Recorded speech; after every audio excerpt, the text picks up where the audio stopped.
Grande mentira. Olá, o que você vai ver agora e pelas próximas 2 horas é um programa especial da TVT. A primeira entrevista do presidente Luiz Inácio Lula da Silva desde que o site Intercept revelou conversas, digamos assim, nada republicanas entre o ex-juiz e hoje ministro da Justiça Sérgio Moro, o procurador Dallagnol e outros procuradores que redundou no julgamento, na sentença e na prisão do ex-presidente Lula. Está comigo o companheiro José Trajano para esta nossa conversa com o presidente Lula. Você nota que nós não estamos nem no bar do Sindicato dos Bancários em São Paulo, nem no papo com o Zé, né? Na sala da casa dele. Estamos na sede da Polícia Federal, de onde grande parte do país espera o ex-presidente Lula possa sair em breve, quando se fizer justiça no país. Presidente Lula, primeiro, muitíssimo obrigado por nos receber. Em segundo lugar, eu gostaria de saber do senhor o seguinte: durante os últimos tempos, o senhor tem dito que viveria para ver Moro e Dallagnol desmascarados, pegos na mentira. Isso acabou acontecendo mais rapidamente do que o senhor imaginava? Ô Juca, primeiro, eu sou um cristão fervoroso. E eu sempre disse que Deus é tão justo que ele consegue escrever por linhas tortas.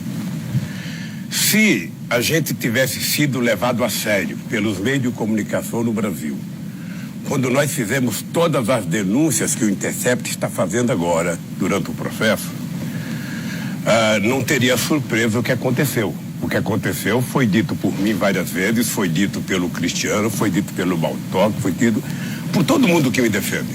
Ou seja, e eu aproveito para dizer para você de que eu estou ficando feliz com o fato de que o país finalmente vai conhecer a verdade. Finalmente vai conhecer a verdade. Eu o tempo inteiro disse que o Moro é mentiroso. É mentiroso. Eu disse no primeiro depoimento que eu fiz, e isso está gravado, de que ele estava condenado a me condenar, porque a mentira tinha ido muito longe. O Dallagnol é tão mentiroso que depois de ficar 1h30 na televisão mostrando um PowerPoint, ele consegue dizer para a sociedade: não me peçam provas, eu só tenho convicção. Ele deveria ter sido preso ali. Ele deveria ter sido preso por enganar 210 milhões de brasileiros. Mas como houve uma mentira no inquérito feita pelo delegado, houve uma mentira pela acusação feita pelo Dallagnol, e houve uma mentira pelo Moro no julgamento, referendada pelo TRF4, que nem leram o processo e julgaram, porque o objetivo era evitar que o Lula participasse do processo eleitoral de 2018, agora vem à tona.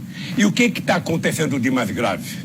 O que está acontecendo de mais grave é que eu estou vendo, nesse instante, a Globo tentando salvar o Dallagnol e tentando salvar o Moro. Tentando mostrar que, olha, não pode vazar coisas que não se sabe de onde é, porque isso aí foi um hacker. Olha, por que eles não tiveram essa seriedade quando vazaram a conversa da Dilma comigo? Quando vazaram a conversa dos meus filhos com a mãe e eles vazaram? Por que não tiveram esse pudor? Por que não tiveram o pudor de colocar a gente na televisão no momento em que acusava a gente? E nós estamos vivendo nesse instante, Juca, uma coisa extraordinária, que é o seguinte: eu acho que a máscara vai cair. O que vai acontecer, não sei. Só quero te dizer que nesse instante eu estou mais tranquilo do que o Moro, estou mais tranquilo do que o Dallagnol, estou mais tranquilo do que qualquer juiz nesse país. Porque a minha tranquilidade é a tranquilidade daquele que sabe que é honesto, que sabe que Deus sabe que eu sou honesto, eu sei que eu sou honesto, o Moro sabe que eu sou honesto, o Dallagnol sabe que eu sou honesto e ele sabe que estou mentindo. Então essa é a minha tranquilidade. O que é que eu espero? Que se faça justiça nesse país. E que a Globo, porque a Globo na verdade é a grande mentora dessa panaceia toda. Ninguém é contra a corrupção. Ninguém é contra combater a corrupção. Tenho certeza que você não é, tenho certeza que, sabe, Trajano, não é? Todos, 210 milhões de brasileiros são favoráveis ao combate, até os que roubaram são favoráveis. Perguntasse pro Sérgio Cabral uma semana antes. Perguntasse pro Eduardo Cunha uma semana antes se ele era favorável a combater a corrupção. Eles iam dizer que era, só que não sabiam que ia arrebentar neles. Então, eu estou aqui, Juca, agradecendo essa entrevista, porque é a oportunidade que eu tenho. A Polícia Federal invadiu a minha casa. A Polícia Federal invadiu a casa dos meus filhos. A Polícia Federal invadiu o Instituto. A Polícia Federal, não encontrou absolutamente nada e não teve coragem de dizer na televisão que não tinha encontrado nada. Quando encontrava uma barra de ouro na casa do Nussmann, fazia um carnaval. Quando encontrava na casa do Sérgio Cabral, fazia um carnaval. Na minha casa não tiveram a coragem, a sensatez de dizer, olha, não encontramos nada. Não encontramos nada na casa do Lula, não encontramos nada na casa do filho dele, não encontramos nada embaixo do colchão da dona Marisa, Desculpa, presidente Lula, não fizeram isso. Não fizeram, porque embora eu seja o brasileiro que mais respeita as instituições, eu duvido que a Polícia Federal tenha um presidente que cuidou mais dela do que eu. Duvido. Sem pedir um favor. Duvido que o Ministério Público tenha um presidente que respeitou mais a instituição do que eu. Duvido. Agora, essas instituições que são poderosas não podem ser manipuladas por moleques irresponsáveis. Denunciar pessoas honestas. Ele só falar porque nós apuramos 3 bilhões, nós arrecadamos 3 bilhões. A pergunta que se faz é o seguinte: quantos bilhões, quantos empregos e quantas empresas quebraram pela brincadeira de vocês? Não era possível apurar a corrupção sem quebrar a empresa? Era. Prenda o dono da empresa e deixa a empresa funcionando, como a Samsung continua funcionando, como a Volkswagen continua funcionando na Alemanha. Por que quebrar as empresas? Por que desmoralizar a Petrobras e quebrar a Petrobras? Hoje, Juca, eu quero aproveitar vocês dois para dizer, é porque o Dallagnol, o Moro e a Lava Jato está hoje muito mais a serviço dos interesses norte-americanos do que a serviço dos interesses de combate à corrupção. E eu estou dizendo isso, afirmando isso, espero que o Moro esteja ouvindo. Aliás, eu espero que o Moro, a Globo, poderia fazer um debate entre eu, o Moro e o Dallagnol.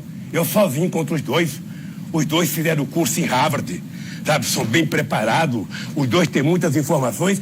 Poderia fazer um debate comigo, em qualquer horário que eles quisessem, para a gente ver quem é que está mentindo nesse país. O Brasil hoje é vítima de uma grande mentira. E estou dizendo isso sem negar as coisas importantes de combate à corrupção. É muito importante que empresário que roubou esteja na cadeia. É muito importante que político que roubou esteja na cadeia.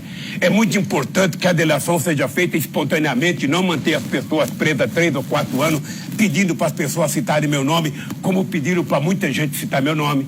Tinha gente que era presa, a primeira coisa que ele falava, e o Lula? E o Lula? E o Lula? Eu passei quantos anos ouvindo falar? O dia que prenderam o Emílio Odebrecht, o Lula está ferrado. O dia que prendeu o Marcelo, o Lula está ferrado. O dia que prendeu o Léo, o Lula está ferrado. O dia que prendeu o Bunlai, o Lula está ferrado. Pode prender até o Moro. Pode prender até os parentes dele. Que eu duvido que nesse país tenha um empresário, tenha um político que tenha a coragem de dizer que um dia eu pedi R$5 para ele. Mas o Lula não está ferrado, presidente? Eu não estou ferrado, não. Sinceramente, olha, eu estou acabrunhado. Eu gostaria de estar em liberdade. Gostaria de estar vendo o meu Corinthians jogar, gostaria de estar vendo a minha família, sabe? Eu já falei para todo mundo que quando eu sair daqui eu vou casar, sabe? Aliás, o senhor se arrepende de ter dito para o ex-ministro Bresser Pereira, da sua namorada, que parece que ela foi prejudicada por causa disso? Não me arrependo. Veja, deixa eu falar uma coisa para você. Não me arrependo. Eu sempre tenho uma fase que é o seguinte: o amor sempre vencerá. Demora, mas vencerá. Então, é como disse o Batoque ontem, sabe? É como disse o Batoque ontem. A liberdade, ela pode ficar doente, mas ela não morre. E a verdade, e eu posso dizer para você uma coisa: eu gostaria de estar em liberdade, gostaria de estar na rua, gostaria de estar encontrando com vocês, sabe? Mas eu estou aqui consciente de que tem milhões e milhões e milhões de brasileiros pior do que eu em liberdade. Ontem eu vi na televisão, em Recife, na porta do supermercado, o povo invadindo um caminhão que cata lixo para pegar comida para comer. Nós tínhamos acabado com a fome nesse país. E essas pessoas não se dão conta que o falso moralismo dele levou o país à bancarrota. E digo levou o país à bancarrota porque a Globo tem culpa nisso. A Globo transformou o debate da corrupção numa grade dela, em que o Lula é citado, sabe, em 4 anos, mais de 100 vezes, mais de 100 horas no Jornal Nacional. O próprio Glenn, numa entrevista ontem, coloca a Globo como parceira da Lava Jato. Veja, quando o Moro começou esse processo, o Moro visitou a Folha, visitou o Estadão, visitou a Veja, a Época, isto é, a Globo, visitou todos os canais de televisão. Ele diz no artigo dele, Manipulite, que só é possível dar certo se a imprensa ajudar. Ora, é muito importante que a imprensa ajude. O que a imprensa não pode é condenar as pessoas antes do julgamento. O que não pode é um juiz votar pela manchete de um jornal. Um juiz tem que votar pelos autos do processo, pela testemunha. Mas, presidente, as matérias do Glenn na Intercept revelaram uma série de diálogos, né, que mostram o conluio do Sérgio Moro com o Dallagnol e os outros procuradores. A gente pode listar aqui vários assuntos diferentes. Eu até listei alguns aqui. A sua condenação rápida, né? Em segunda instância, a proibição da entrevista a Mônica Bergamo sobre o guarda-chuva. Não, pode eleger o Haddad. Mas tudo isso, Trajano, tudo isso, a bala já saiu do cano. A bala já está em direção a mim. O que é duro é inventar o processo. O tal do apartamento, da cota, da Bancop, está na minha declaração de imposto de renda desde 1975. E ele mostra uma insegurança, desde 2005. Uma insegurança que ele demonstrou que não tinha provas. Então eles inventaram toda uma história, porque o objetivo da Lava Jato, eu era a Copa João Luiz Vermelho. Precisaria me conquistar, precisaria ganhar, sabe? Nem que fizesse como a do Brasil, roubaram depois e ninguém sabe onde foi. Mas era preciso chegar no Lula, senão não tinha valido apenas o golpe. Para que tirar a Dilma e deixar Lula votar em 2018? Então, eles montaram a estrutura de me trazer para cá. No apartamento não dava para me trazer para cá. Então eles inventaram a seguinte fantasia. Tinha uma empresa offshore do Panamá que tinha comprado coisa da Petrobras e que eu estava envolvido nisso e tal. Quando prenderam a moça do offshore, descobriram que o offshore era dono do apartamento dos Marinhos de Paraty e descobriram que a empresa era dona do helicóptero da Globo. O que fizeram? Soltaram a moça, mas não me tiraram do processo. Quando nós entramos com agravo depois da sentença mentirosa do Moro, o que o Moro disse? O Moro disse, nunca disse que o presidente que a Petrobras está envolvida e nunca disse que o apartamento é do presidente. Então por que eu estou preso? Por fato indeterminado. Que fato é esse? Não sabe. Sabe? Ou seja, o que eles pensaram? Já que está tu, vai tu mesmo. Presidente, deixa eu lhe fazer uma pergunta. O senhor há de se lembrar, quando fizemos esse livro, A Verdade Vencerá, da editora Boitempo, aproveito para dizer que está praticamente esgotado e vai sair uma nova edição. Há um momento em que o senhor se refere ao fato de que no Instituto Lula o senhor foi visitado por inúmeros grandes empresários brasileiros. Todos. O senhor poderia nominá-los, dizer que, porque, por exemplo, até onde é possível imaginar, algum dos Marinho os visitou? Muito, eu tive várias conversas. Eu tive com o João Roberto Marinho na casa do Palocci. Logo depois da manifestação de 2013, que eu queria saber qual era o papel da Globo de suspender a sua novela para transmitir aquela tarefa. E o João Roberto Marinho, que é a maior cara de pau, me disse, olha, porque tinha um clima insustentável dentro da Globo, então nós achamos que era melhor suspender os artistas que queriam participar, sabe? Ora, eles não suspenderam a grade da Globo nem pro enterro do doutor Roberto Marinho, mas suspenderam. Mas ele não estava entre aqueles que lhe pediu para ser candidato à presidência. Para quê? Não, porque o que eu entendi... Não, deixa eu lhe falar uma coisa para você. Chegou o momento, isso não é bom falar por mim, porque senão dá a impressão que eu estou sendo arrogante, sabe? Mas chegou um momento em que era unanimidade o Lula ser candidato a presidente em 2014. Unanimidade. Não tinha um empresário de qualquer setor, seja do agronegócio, seja do etanol, seja do açúcar, seja da indústria automobilística, seja da construção civil, seja da indústria de máquina, não tinha um, seja banqueiro. Roberto Setúbal esteve comigo, o Trabuco esteve comigo, o Santander esteve comigo, todos eles. A salvação da lavoura era o Lula voltar a ser presidente. Bom, a partir de junho de 2014, eu disse que, eu não ia ser candidato a presidente.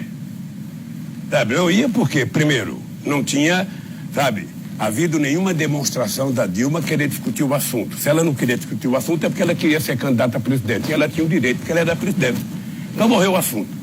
O PT queria que eu fosse, mas o PT também não tomava a decisão de dizer, olha, vamos abrir a discussão no partido. Até que chegou no Anhembi, a Dilma foi convidada para um ato do PT que tinha lá e o pessoal começou a gritar, volta Lula, volta Lula. Eu fui obrigado a fazer um discurso, dizendo que é preciso acabar com a brincadeira, a Dilma é nossa candidata a presidente, acabou. Então, a partir desse instante, começou a haver um afastamento dos empresários, ou seja, eu não era mais, então eles ficaram todos atrás do Aécio, ou alguns atrás da Marina e tal. Mas houve um momento em que eu era unanimidade. Isso poderia ser perguntado a outras pessoas, porque eles poderiam dizer melhor. Ou seja, todo mundo achava que eu deveria voltar para a presidência. Eu, na verdade, hoje, passado 8 anos, eu poderia ter discutido a minha volta. Eu estava, como é que fala? Eu estava no casco, eu estava afiado. Eu tinha tanta vontade de fazer o que eu não tinha feito. Eu estava com tanta vontade de fazer mais coisa que eu achava que era possível fazer, mas aí eu...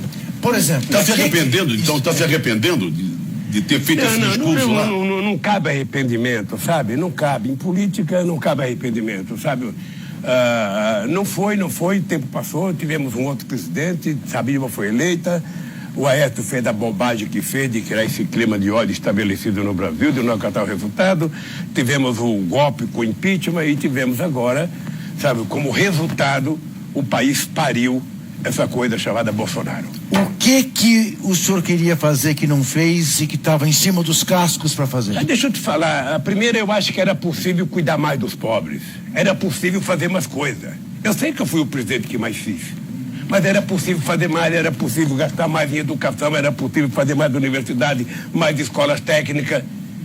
Uma coisa que eu digo sempre, era necessário e hoje é urgente fazer uma regulação dos meios de comunicação nesse país. Esse país não pode ter os meios de comunicação dominados por 9 famílias, não pode. Não pode o cidadão ser dono da televisão, do jornal, do blog, é preciso regular. A última regulação nossa é de 1962, portanto não tinha nem fax, nem telefone celular, não tinha nada. Então é preciso regular. Então nós tínhamos um projeto de regulação feito nas conferências convocadas em 2009 pelo companheiro Franjo Martins. Depois a gente achou que era imprudente mandar para votar no último ano em que os deputados todos estavam disputando a sua reeleição. E a gente sabia da quantidade de deputados que tinha rádio nos seus estados. Se a gente mandasse era perder, que era importante mandar no começo do mandato. Eu certa vez ouvi de um alto dirigente do PT que certas coisas não foram feitas porque quando você está numa situação de tá tudo bem, tá todo mundo feliz, é melhor não mexer nisso, porque se mexer nisso vai dar problema. Tem um pouco disso? Não, tem um pouco do seguinte, toda vez que você tenta brigar com a imprensa, sempre aparece alguém dizendo assim para você tem que tomar um café com eles, você precisa almoçar com eles, você tem que convidá-lo para um jantar, é preciso uma conversa. Então foi feito, o coitado do Zé Dirceu cansou de jantar com o Roberto Tivita. Eu conheci o Roberto Tivita na casa do Zé Dirceu.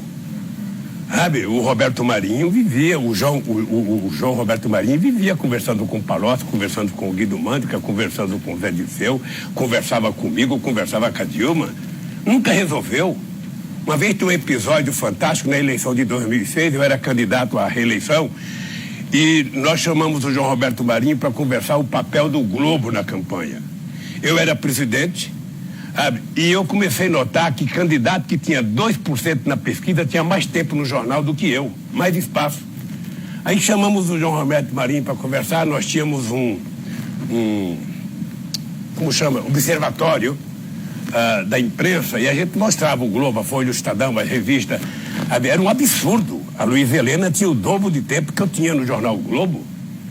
E aí nós chamamos o João Roberto Marinho para uma conversa, o que estava acontecendo. Ele falou, não, todo mundo é igual, nós tratamos igual, não sei das quantas e tal. Aí a Dilma falou, mas se vocês contratam igual, por que no editorial vocês dão um tratamento diferenciado pro Lula? Não, o editorial sou eu que eu faço. Aí a Dilma pegou o editorial e falou, esse aqui foi você que fez? O editorial metendo o cacete em mim. Ele falou, não, eu não vi. Se você não viu, como é que você fez? Como é que você faz editorial? Bem, então, eles só pararam de inflar a candidata quando eles perceberam que ela tirava voto do Alckmin e não de mim. Aí esvaziaram. Como fizeram com a Marina também. Então, eu também tinha uma outra coisa, Ju, que era o seguinte.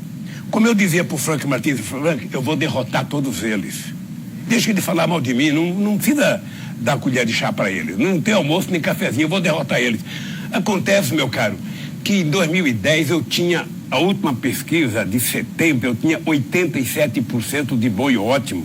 Eu tinha 10% de regular. Somado os dois, dava 97% que se poderia falar de aprovação. Quando é que alguém teve 87% de boi ótimo? Então eu estava também inflado de vaidade que tinha derrotado eles. E talvez não mandei para o Congresso o projeto também, porque eu falei, derrota ele, aí para a rua. Vai para a rua conversar com o povo que a gente derrota eles. Não derrota. Eu tenho assistido mais televisão agora, porque não tenho o que fazer. Então fico vendo, sabe, missa, fico vendo culto, fico vendo a TV aberta, ou seja, é um absurdo que a sociedade está submetida, sabe, nesse dia a dia. Então é preciso que haja uma regulação. Isso tem que fazer parte de um programa. Qualquer candidato do PT daqui para frente tem que colocar no programa dele de campanha a regulação. E não tem que ter medo. Diga uma coisa. Eu ia falar da IBC, do canal que você tentou, que não foi para frente como se previa, né? O canal de televisão. Por que não decolou? Olha, talvez a gente tenha errado muito. Deixa eu te falar, eu não sou homem de televisão. Eu tinha vontade de criar um canal de televisão que tivesse um papel, que tivesse a RAI da Itália, que tivesse a BBC de Londres, sabe? Um canal que não precisava ter uma grande audiência, mas que fosse um canal de formação de opinião para as pessoas, sabe? Que fazem acontecer as coisas no país. E nós, quando aprovamos ela, nós devemos a aprovação a uma heroína como a Tereza Cruvinel, que foi para dentro do Congresso conversar com senadores, a Helena Chagas, ou seja, e nós conseguimos aprovar uma TV com um orçamento, na época, de 300 e poucos milhões, que era o orçamento da Bandeirantes, na época. E eu queria criar uma televisão que tivesse alcance em toda a América Latina, em toda a América do Sul, principalmente, para que a gente pudesse, sabe, ensinar português também, sabe, fazer com que a gente fosse um bloco de verdade. Mas aí nós criamos um conselho muito republicano, sabe, aí nós começamos nós mesmos a nos vigiar. Nós mesmos, não, precisa tomar cuidado nisso, tomar cuidado naquilo, precisa tomar cuidado, não pode fazer isso. Terminamos criando uma televisão que não funcionou.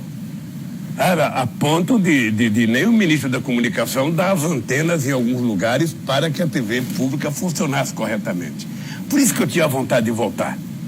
Para rever e refazer coisas que eu não tinha consciência de que era preciso fazer. Sabe? Então... Agora deixa eu voltar só um pouco a uma coisa que eu... Essa TV que eu estou dando a entrevista agora, a TVT. Você sabe quando foi que nós reivindicamos esse canal de televisão? Em 1985. O ministro da Comunicações era nada mais, nada menos que Antônio Carlos Magalhães. Eu fui na reunião com o Vicentinho reivindicar. 85, 95, 2005. Isso veio sair, eu já não era nem presidente mais. Você percebe? Para nós como é difícil as coisas. Mesmo quando nós estamos no governo. Presidente, deixa eu voltar um pouco, porque não podemos passar tão rapidamente como passamos pelas denúncias do site Intercept. Zé Trajano já fez referência a isso. Eu lhe pergunto, o senhor leu todo o material que o Intercept publicou? O senhor, por exemplo, se deu conta que uma procuradora chamada Laura Tesler diz que precisamos evitar a entrevista do Lula com Mônica Bergamo, porque vai que isso muda o resultado do segundo turno e o Haddad se elege? Eu vi. Mas era esse o pensamento deles. Não havia outra razão. Não havia outra razão. Todas as pesquisas de opinião pública mostravam, nesse período de 2015 e 2016, que qualquer eleição que tivesse no Brasil, eu seria eleito presidente no primeiro turno. Todas as pesquisas demonstravam. E se eu pudesse participar de televisão, se eu pudesse fazer comício, se eu pudesse, a chance seria muito maior. Porque nós estaríamos, todo o bloco de esquerda, certamente o PDT estaria conosco, estaria todo mundo conosco. Tá? E eles, quando começaram o processo direcionado ao Lula, o objetivo era o seguinte: olha, não dá para a gente fazer a lambança que fizemos com o golpe na Dilma, sabe, inventar a tal da pedalada para tirar o PT do governo e 2 anos depois entregar para o Lula. Não dá, é preciso tirar o Lula. Essa era uma questão. A outra questão, que para mim está muito claro, é que eles construíram um processo de mentira. Eu disse ao Moro na audiência que eu participei com ele, que a desgraça de quem conta a primeira mentira é que passa a vida inteira mentindo para poder justificar a primeira. E eles exageraram na mentira. Exageraram na mentira. Em 2014, logo que a Dilma ganhou as eleições, eu comecei a alertar o PT de que era preciso ter em conta que eles vinham para cima do PT. E para vir em cima do PT, iria em cima de quem? De quem presidiu o país e em cima de quem seria a figura pública mais importante depois da presidenta da República. E aconteceu. Aconteceu. É engraçado, porque eu recebi muitos conselhos, sabe?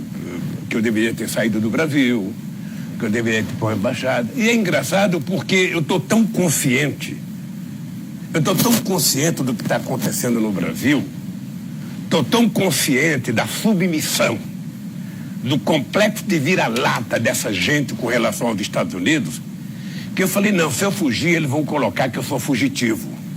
Então eu vou, sabe, o Moro decretou minha prisão, eu vou para a Polícia Federal.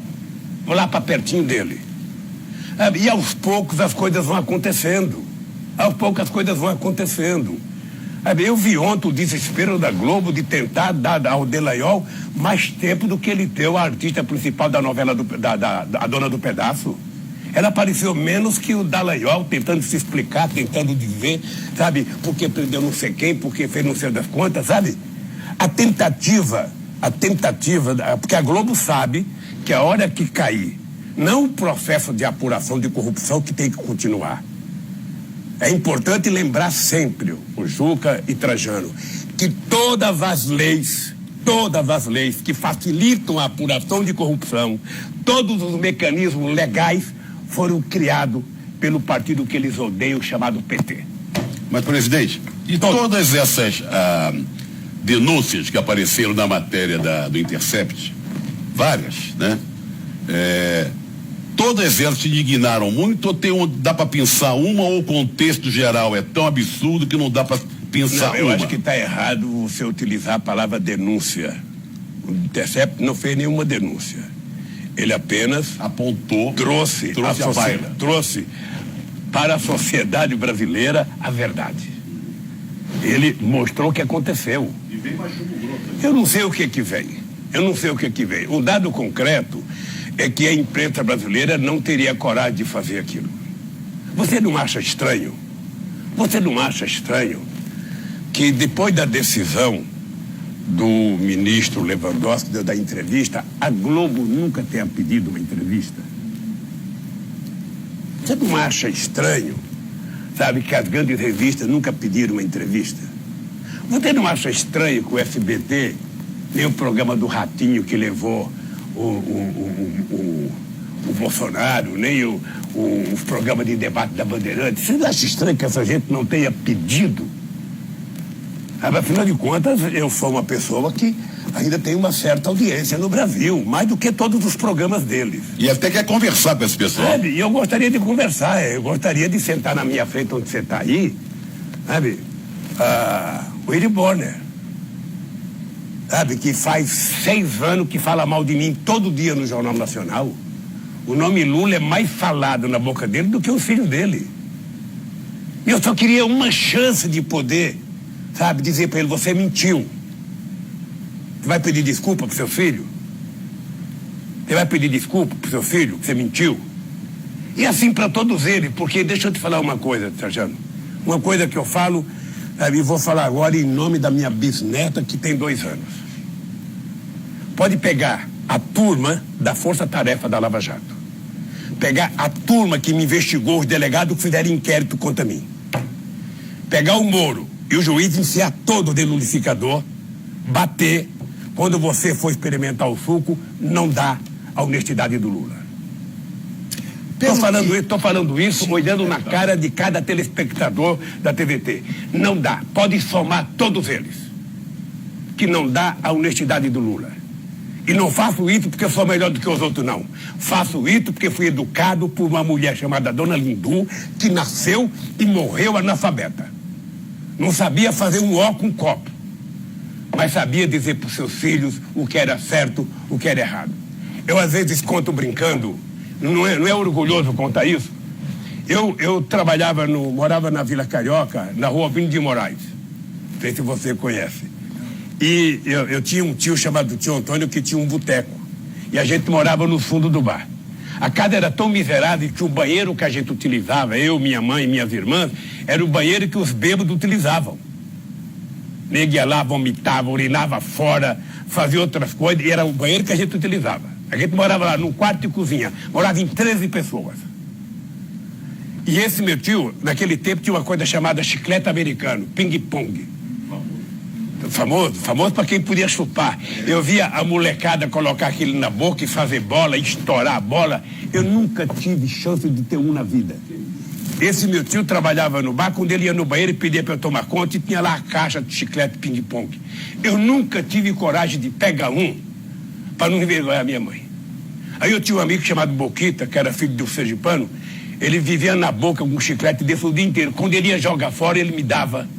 Eu lavava e ficava chupando o chiclete do cara. Você acha que um cara que se submete a isso, depois de ser eleito presidente da República, depois de virar a figura pública mais respeitada desse país no exterior, depois de ter o apreço que o povo brasileiro teve por mim, porque quando eu saí da presidência, mesmo a classe média de São Paulo, 80% eu tinha de bom e ótimo em São Paulo, não era de regular, era de bom e ótimo.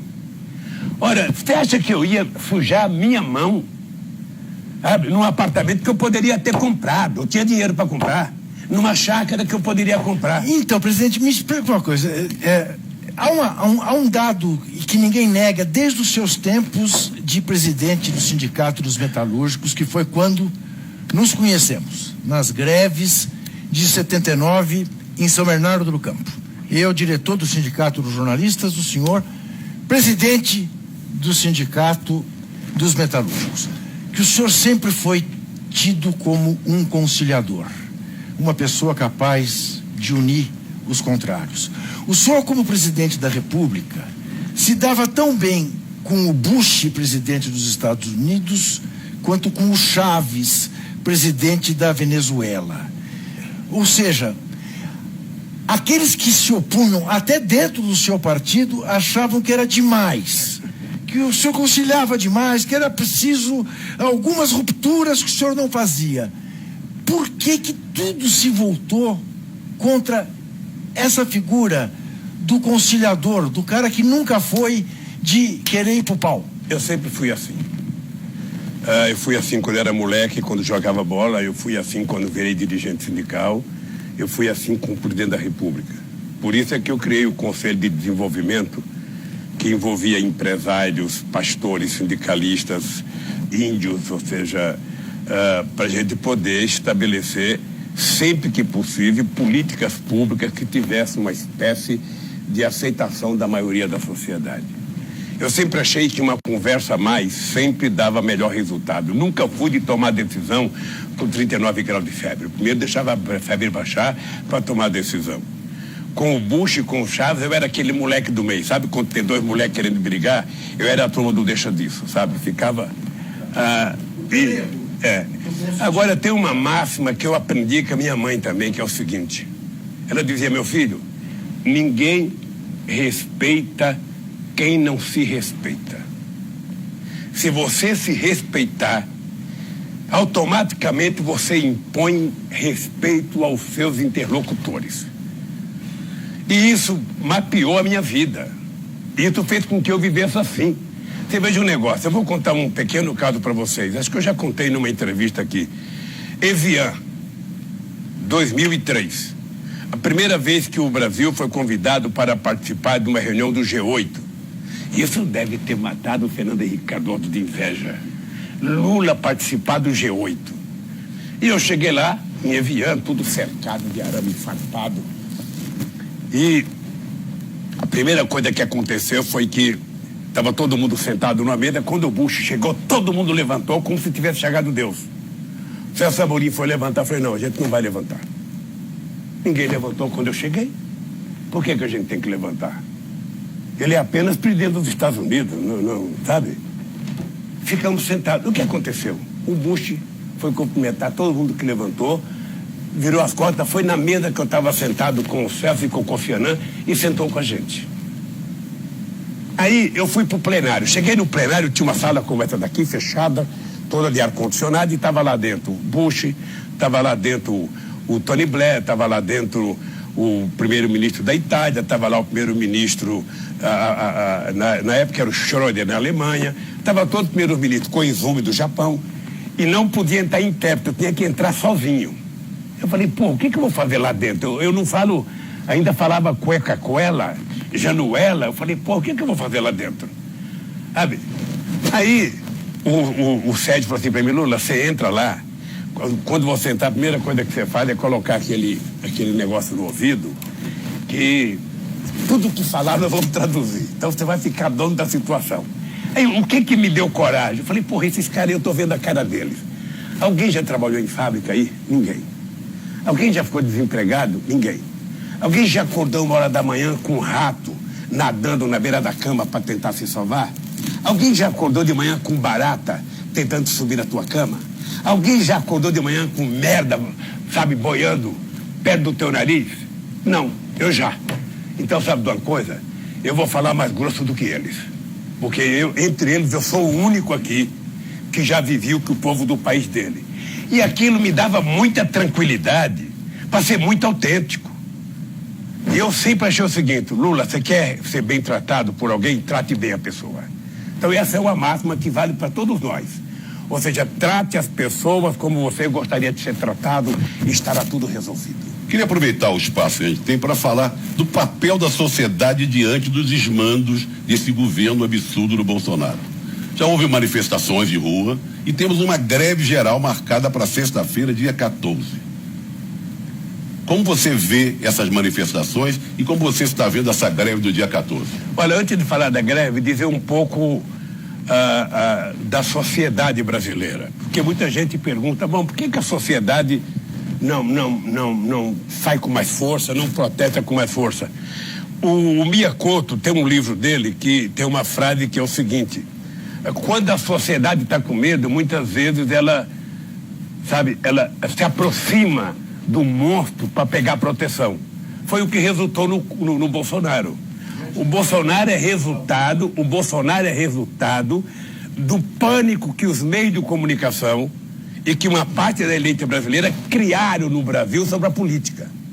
Você veja, o Bolsonaro, ele funciona como se fosse o pior dos coronéis da política brasileira que a vida inteira foi combatido. Não só ele é presidente, como tem um filho senador, um filho deputado e um filho vereador. Ou seja, além de 28 anos de mandato. E conseguiu se vender para a sociedade enraivecida como o antissistema. toda vez que elege o antissistema, a tendência é não dar certo na história, nem do Brasil, nem do mundo.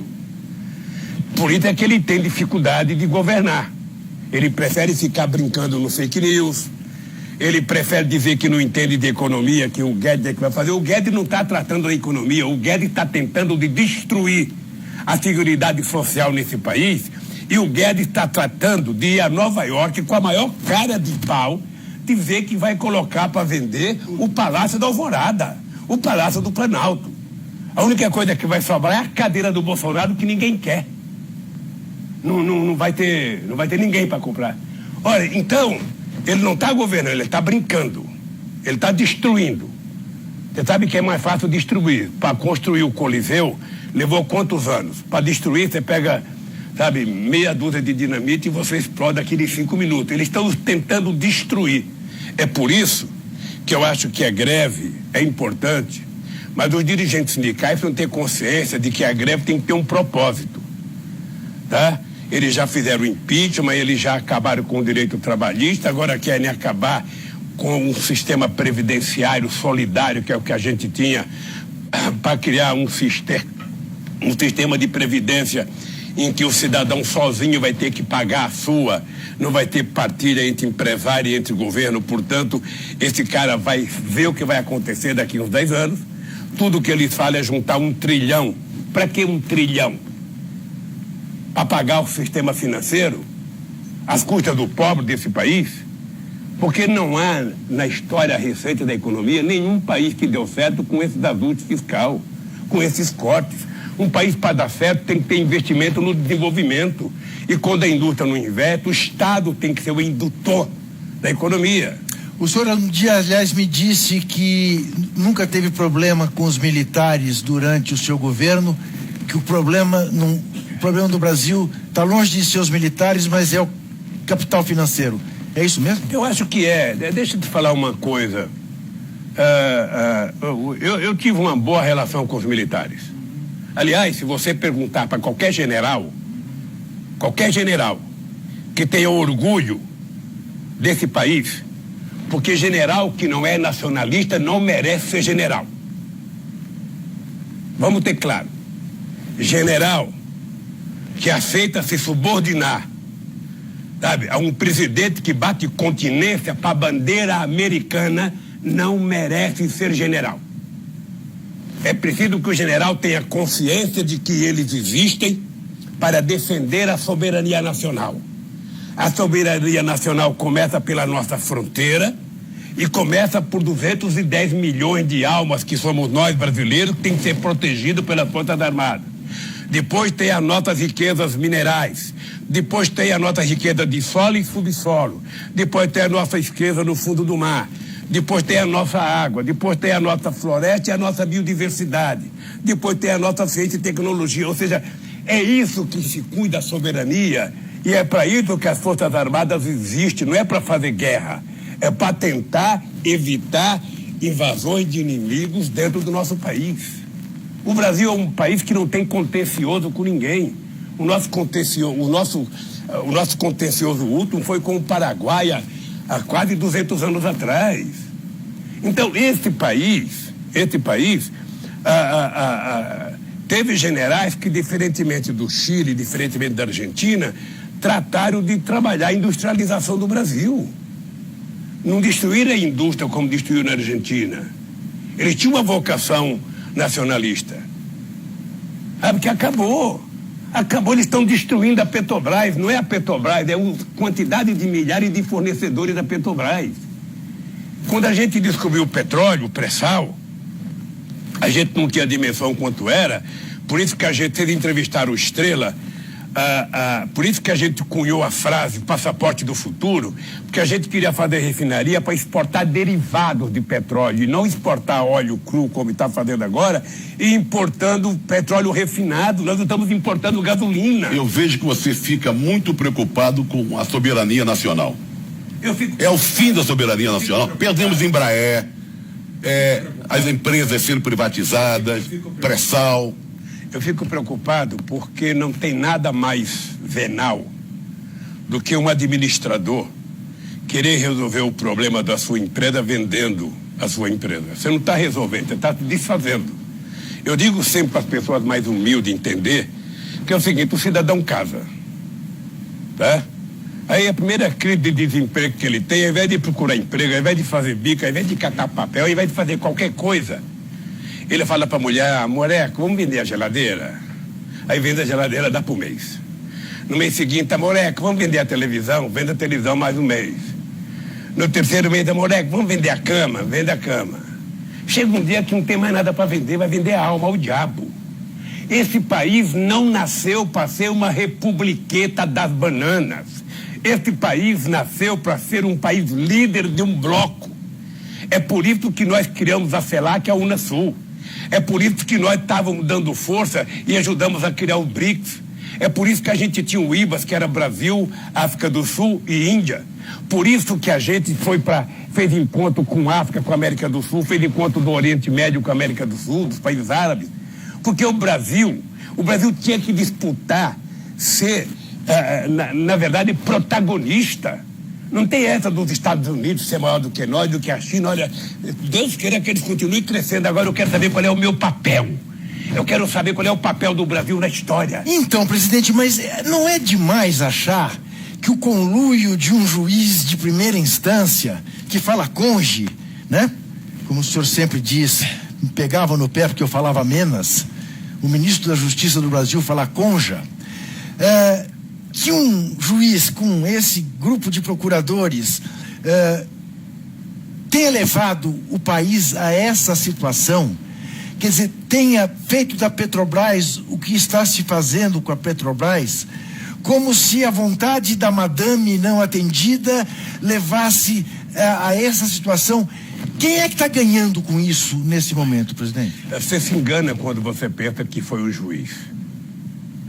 Eles só conseguiram fazer isso, primeiro porque eles tinham respaldo, na minha opinião, no Departamento de Justiça dos Estados Unidos, que os orientou. Senão, não tem explicação.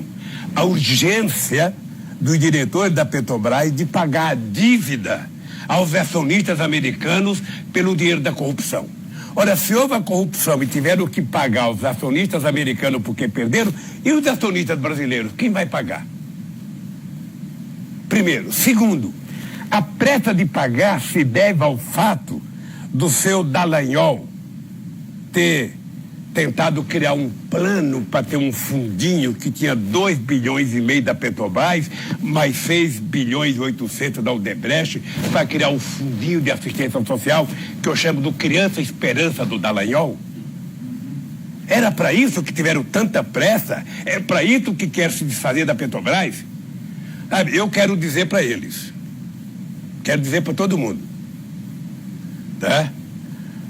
Se preparem, porque uma hora o povo vai resgatar esse seu patrimônio. Não tem nenhuma explicação. Nenhum país do mundo se desfaz do petróleo como o Brasil está se desfazendo. Tem um livro chamado O Petróleo. Eu não sei o autor, porque eu tenho dificuldade de falar nome estrangeiro. Tanto é que o Glenn, eu só falo Glenn, não falo o segundo nome, porque, sabe, fica mais fácil falar Intercept. Mas tem um livro sobre o petróleo que mostra o papel dos Estados Unidos desde 1859, quando descobriu o primeiro petróleo no Texas, até hoje. Tudo o que aconteceu no mundo é em função do petróleo. Tudo o que aconteceu no mundo tem o dedinho do petróleo. Tá, e o Iraque para não desmentir. O Iraque para desmentir a Venezuela? Claro.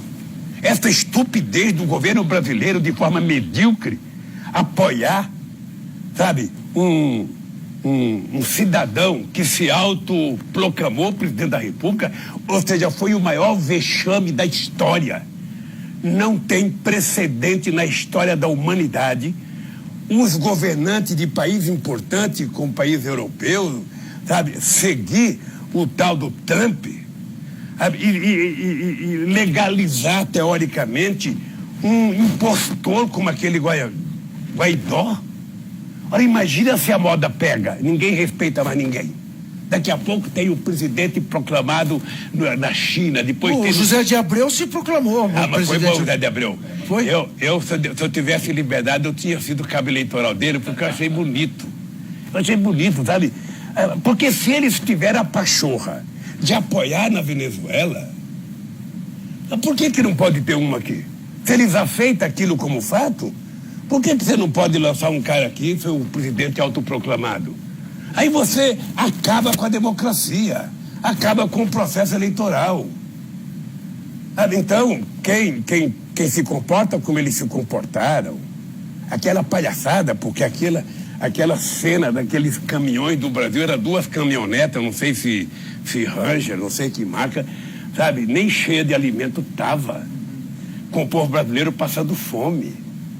Eu acho que se alguém tiver assistindo aqui e puder dar um recado para o Bolsonaro, manda ele assistir, manda o Guedes assistir.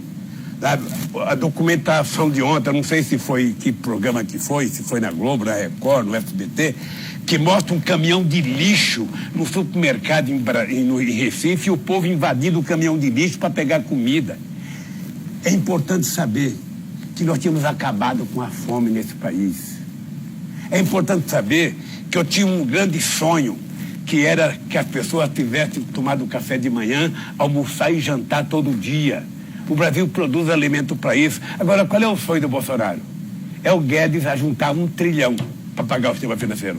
Não se fala em povo, não se fala em pobre. Então eu fico aqui me remoendo, dando cabeçada. Eu não dou cabeçada porque eu não sou daqueles que me machucam por causa dos outros. Eu acho que o Moro deve estar se dando cabeçada mais do que eu. O Moro está falando, puxa vida, porque não é todo mundo que está preparado para o sucesso. Você vê esse Dallagnol, você vê a cara dele, ele não deveria mais pegar na Bíblia. Porque um cidadão que mente como ele não pode avocar Deus como ele avoca Deus toda hora. Não pode avocar a Bíblia. Porque ele sabe que Deus é onipotente como ele acredita, está sabendo que ele está mentindo. Quando ele cria aquela expressão que faz um PowerPoint, fica 1h30 na televisão para depois dizer, não me peçam provas, eu só tenho convicção, ele deveria ter saído preso ou destituído.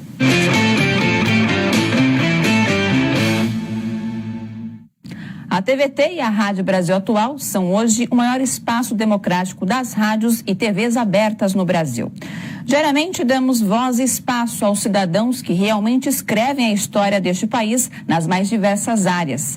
E esse espaço precisa ser ampliado para que mais pessoas possam receber as notícias que as outras emissoras não dão.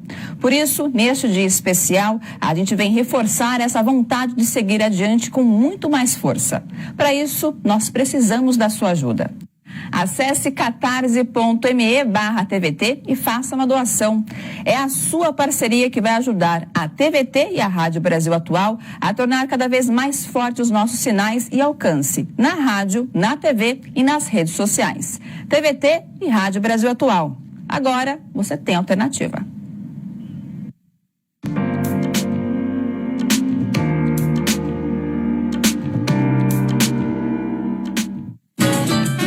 Segunda a sexta, ao vivo, eu faço Papo com Zé Trajano aqui na TVT e na Rádio Brasil Atual. Falo de política, de música, de literatura, de cinema e de esportes. Convido todos vocês a participar, incluir a participação do público através de WhatsApp. Portanto, anote aí, de segunda a sexta, de 6h30 às 7 da noite, Papo com Zé Trajano, ao vivo, aqui na TVT e na Rádio Brasil Atual. Esperando por você.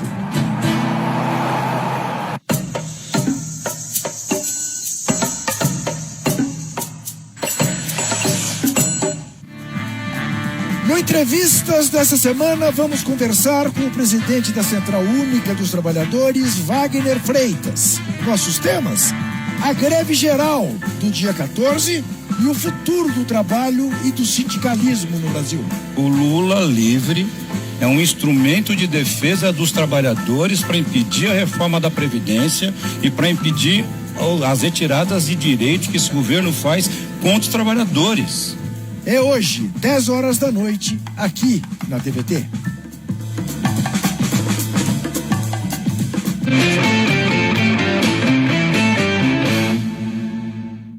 Porque o meu processo é 100% decisões políticas. Sabe, todas as matérias do jornalismo da Globo, vocês não vão encontrar um segundo em 200 horas favorável ao Lula. Um país em que o presidente acha que é bonito liberar armas. Agora, eu espero que as pessoas pensem no Brasil. Presidente, eu achava que ia encontrá-lo, digamos, um pouco mais bem-humorado. Aí eu vou ficar humorado. Hã? Não dá pra ficar humorado falando. Então tem uma pergunta para ele que eu acho que vai mexer falando de Moro, falando de Delaiol. Mas mexer com a alma. Fala uma coisa que pode mexer com a alma. Que é o Lula livre. Teve o festival Lula livre, milhares de pessoas debaixo de chuva, Lula livre. Dezenas de pessoas ocupam rodoviárias, shopping, saem às ruas, Lula livre. Temos aqui do lado o acampamento Lula livre. Todas as manifestações têm pessoas portando cartazes, camisetas, Lula livre. De que forma isso atinge a sua alma? Olha, isso é o que me conforta, na verdade. É o que me conforta, porque saber que, apesar do massacre, que eu sou vítima, eu não sou vítima agora, não.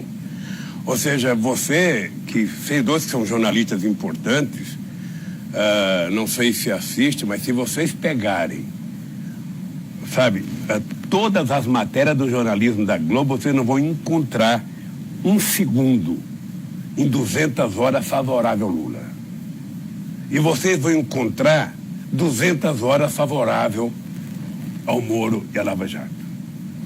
Então, porque quando uma parcela do povo acredita, sabe, eu sei que é difícil defender o Lula, não é fácil. Eu sei que as pessoas passam, as pessoas me contam, as pessoas me escrevem. Sim, sai com a camiseta na rua. Agora, o que eu tenho dito? Só tem um jeito da gente vencer, é não baixar o rabo. Quando um cachorro late para você, por menor que seja, por que um gato se levanta e fica olhando o cachorro ter medo? Porque nós temos que ter reação. Ninguém, não tem um cara que chame você de ladrão no restaurante e ele não seja ladrão. Porque uma pessoa de bem não faz isso. Você pode saber que o cara que te provoca no restaurante é um 71. O cara que te provocou perto da tua casa é um 71. Vá pegar o BO dele para você ver quem ele é. Porque um homem de bem aprende a conviver democraticamente. Então você não sabe, Trajano, o carinho que eu tenho pelas pessoas, o carinho que eu tenho pelo povo brasileiro, por esse acampamento aqui da Vigília Lula. Estava quase um ano e não sei quanto tempo já aí, todo santo dia, bom dia, presidente Lula, boa tarde, presidente Lula, às vezes sendo provocado. Então é gratificante, eu me sinto o ser humano mais importante do mundo. E para aquelas pessoas agora, que dizem...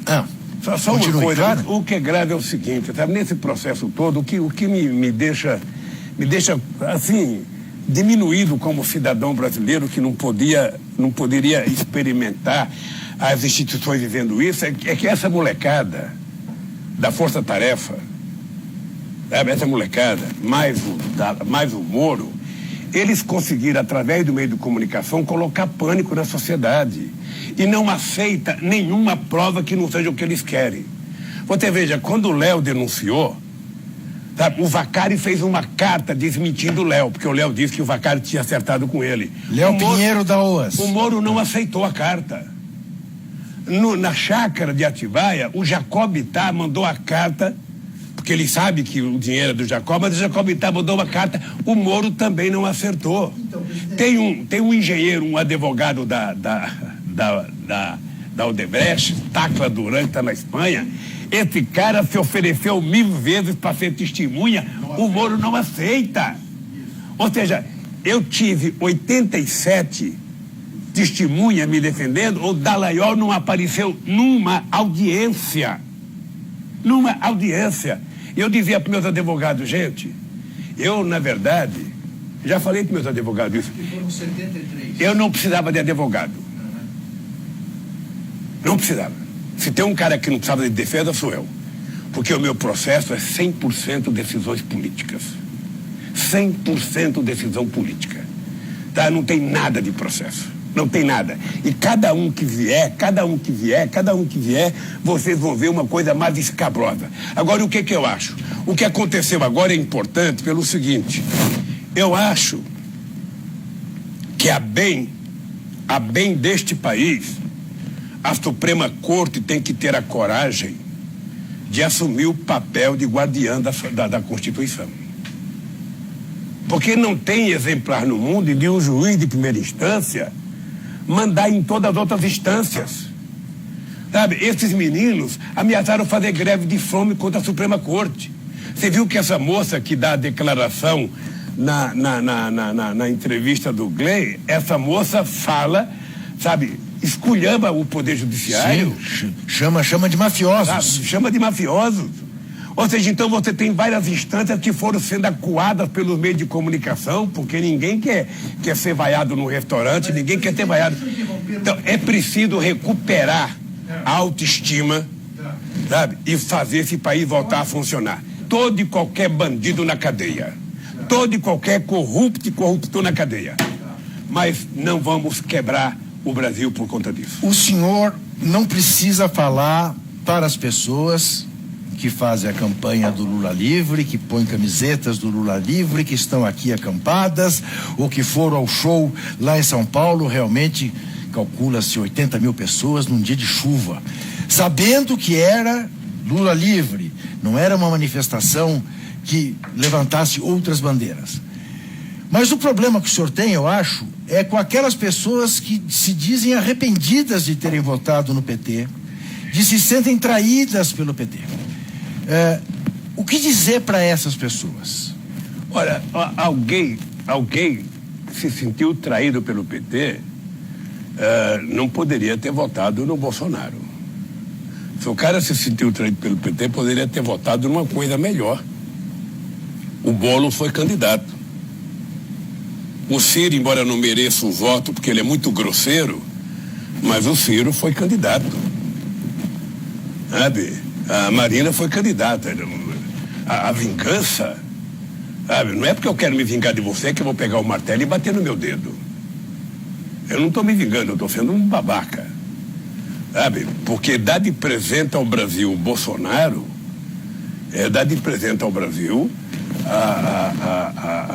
o pior tipo de político que o Brasil precisaria ter. Sabe? Então, se as pessoas que... O senhor não acreditava que fosse possível ele se eleger, acreditava? Nem eu e nem ele. Nem eu e nem ele. Eu duvido que o Bolsonaro acreditasse um mês antes. Duvido. Agora, eu sinceramente, aquela facada para mim tem uma coisa muito estranha. Tem uma coisa muito estranha. Uma facada que não aparece sangue em nenhum momento. Uma facada que o cara que dá a facada é protegido pelo segurança do Bolsonaro. Eu conheço segurança de palanque. Se é um caso comigo, sabe, eu teria que pular em cima do meu segurança para não matar o cara. O cara que é protegido pelo segurança do Bolsonaro. A faca que não aparece em nenhum momento. Sabe, tem muita história estranha, suspeita. O cara que não vai em nenhum debate. A Globo, quando eu não fui num debate em 2006, eu era presidente, ela colocou uma cadeira vazia. O Bolsonaro não foi em nenhum debate, a Globo deixou pra lá. Por quê? Porque o objetivo da Globo, embora eu não goste do Bolsonaro, era não ter o PT. Esse era o objetivo. Eu sei que a Globo não gosta quando eu falo isso. Outro dia até falei do Chico, que a minha vingança para eles colocarem o Chico, eles então foram mostrar, colocar o Chico. A Globo, pela responsabilidade das audiências dela, deveria ser mais séria. Deveria tratar com mais respeito a opinião pública. Agora, o cara que planeja todas aquelas matérias, todas as mentiras, ninguém conhece ele. Não aparece no jornal, não aparece fotografia dele, ninguém sabe onde ele mora. Eu não sei se é o Alicame, eu não sei se é o diretor que é ele que prova tudo aquilo. Porque não é o Boni que escreve as matérias. O Boni, eu acho que é leitor de telepronta, né? Não, ele escreve também, mas tem um superior a ele, ou vários superiores. Que manda. Então, não é possível que alguém perca tanto respeito pela sociedade que não tenha compromisso com a verdade. Nesse caso do Neymar, eu não posso dizer que o Neymar tem culpa, porque, sabe, e nem que a moça está mentindo. Eu não posso dizer, eu não conheço nada. Mas a pressa E a voracidade com que a Globo foi para tentar inocentar o Neymar de pronto, foi um negócio absurdo. Ora, até pode ser inocente, e Deus queira que seja inocente, porque não é plausível que um menino que é o símbolo maior do esporte brasileiro seja um estuprador. Sabe? Eu não quero crer nisso, não acredito nisso. Mas vamos dar um tempo para se investigar, para poder apresentar para a sociedade a versão. A moça virou vagabunda antes de qualquer possibilidade de provar que não era. Eu não sei o que era. Será que em Paris não tem uma mulher que o Neymar precisava mandar buscar uma em Paris, uma no Brasil, pagar passagem, hotel, sabe? Então essas coisas, eu só estou dizendo isso para mostrar o seguinte: é preciso mais seriedade. Eu tenho que ser sério, a Globo tem que ser séria, a justiça tem que ser séria, a sociedade tem que ser séria para a gente poder construir um país melhor. Mas eu lhe perguntei sobre o que falar para os arrependidos, os que dizem que se arrependeram de votar no PT, para tentar aproveitar uma frase que, se eu não estiver enganado, é sua durante as manifestações de 2013. Alguém me disse que um dia lhe perguntou sobre o que está acontecendo e que o senhor teria dito: nós demos o pão, agora as pessoas querem manteiga. Isso faz algum sentido? Ou seja, o seu governo deu escola, mas as pessoas agora querem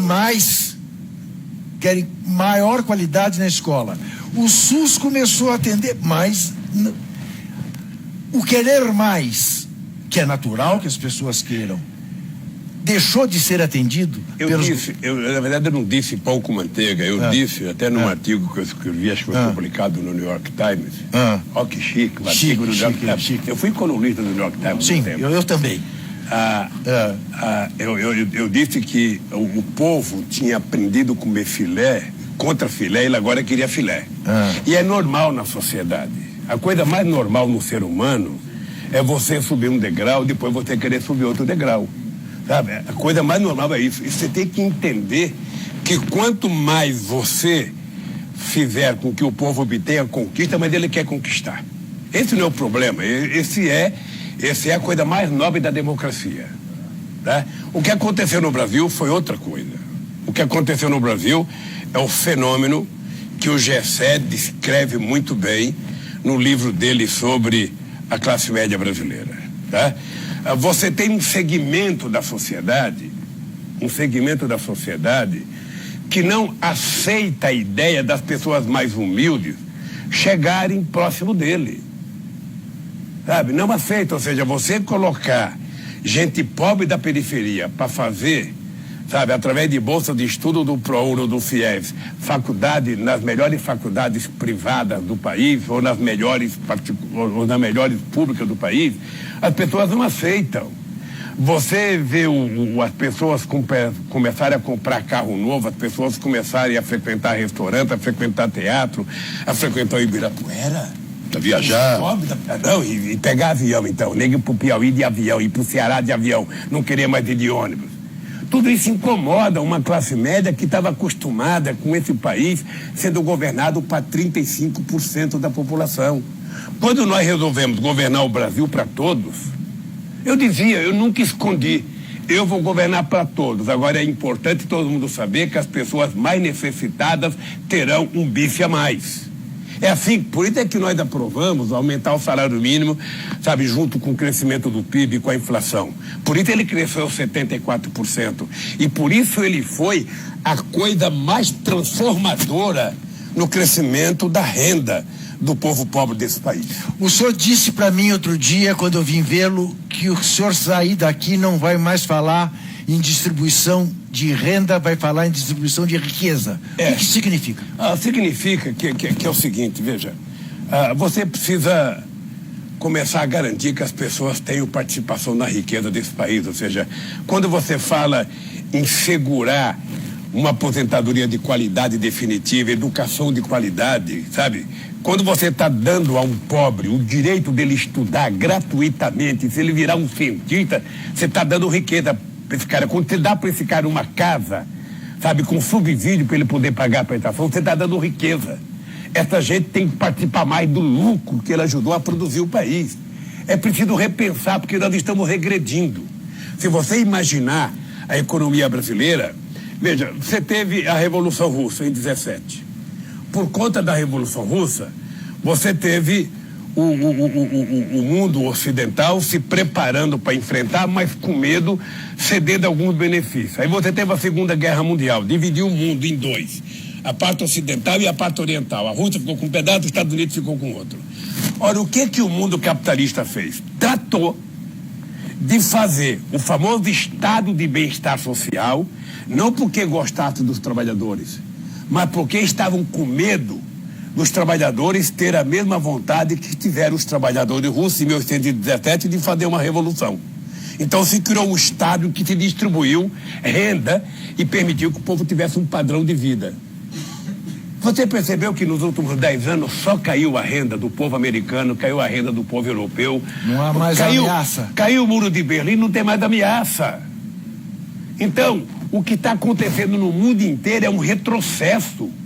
É um retrocesso da organização sindical.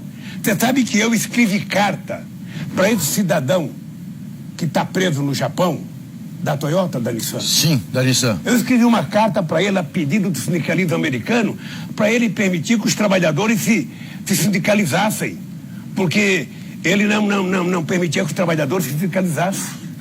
Em muitos estados americanos o trabalhador não consegue se sindicalizar porque os empresários fizeram acordo com o governador que só ia para lá se não tivesse sindicato. Agora, o senhor não acha que a União Soviética seja um exemplo? Não é. Esse que é o problema dos meus queridos companheiros, que é o seguinte. A revolução, a minha tese hoje, aos 73 anos de idade, é que a revolução russa de 17, ela terminou causando um benefício extraordinário aos trabalhadores, sabe, do Ocidente. E não causou na própria Rússia o benefício. O padrão de vida do sueco, do holandês, do finlandês, do dinamarquês, do alemão, do francês era muito maior do que o russo. Mas por quê? Por conta da Revolução Russa. Sabe? Então foi uma pena que a Revolução Russa não tenha dado aos trabalhadores russos um padrão de vida que... Eu queria mudar um pouco. Que os europeus deram por conta da Revolução Russa. Dia 25 vai ter um julgamento, né? Eu já vi uma entrevista sua dizendo que não gosta de criar expectativas para quem está aqui dentro, mas a gente não pode negar, está diante de um fato. Dia 25 há um julgamento que, quem sabe, diante dos indícios todos, de tudo que foi mostrado pelo Intercept, pelo Glenn, vamos falar só o primeiro nome dele, dá uma possibilidade da sua liberdade.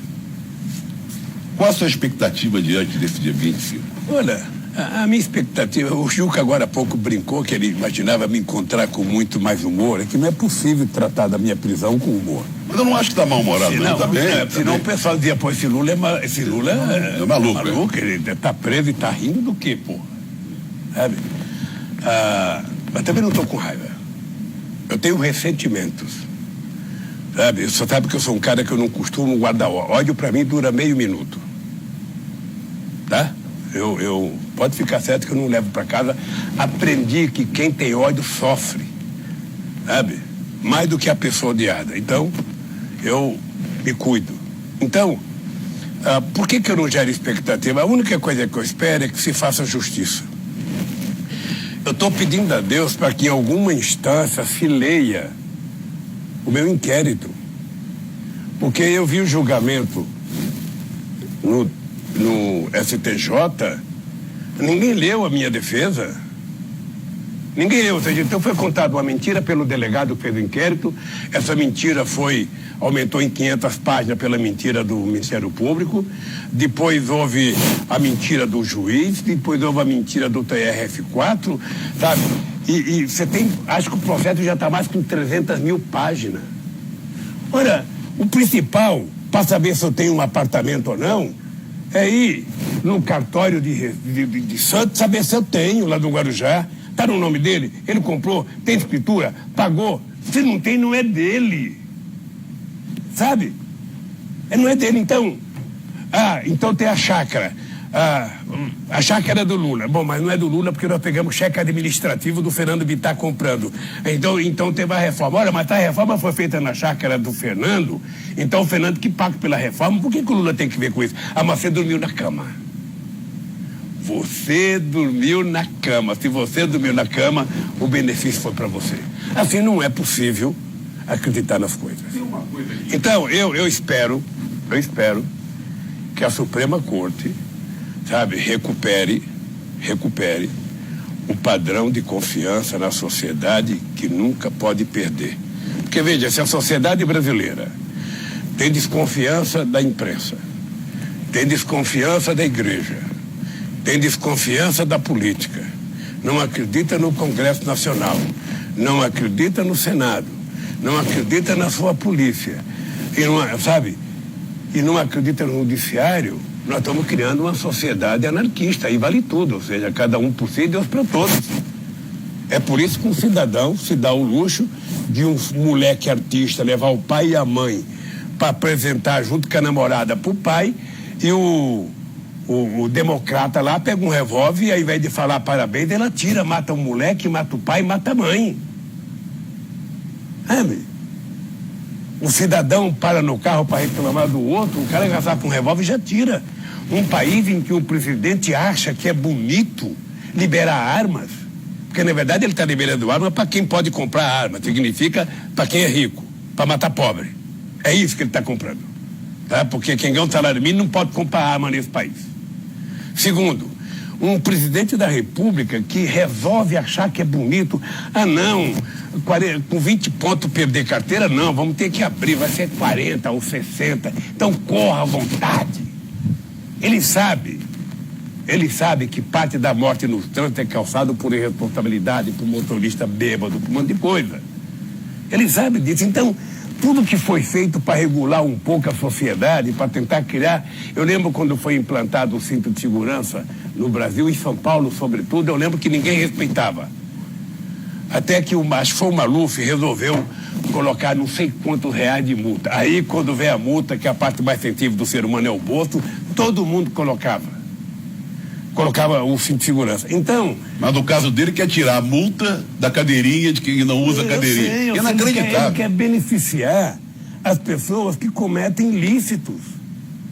Sabe, um presidente que deveria estar facilitando a compra de livros didáticos, um presidente que deveria estar facilitando a entrada de jovens na escola, um presidente que deveria estar discutindo.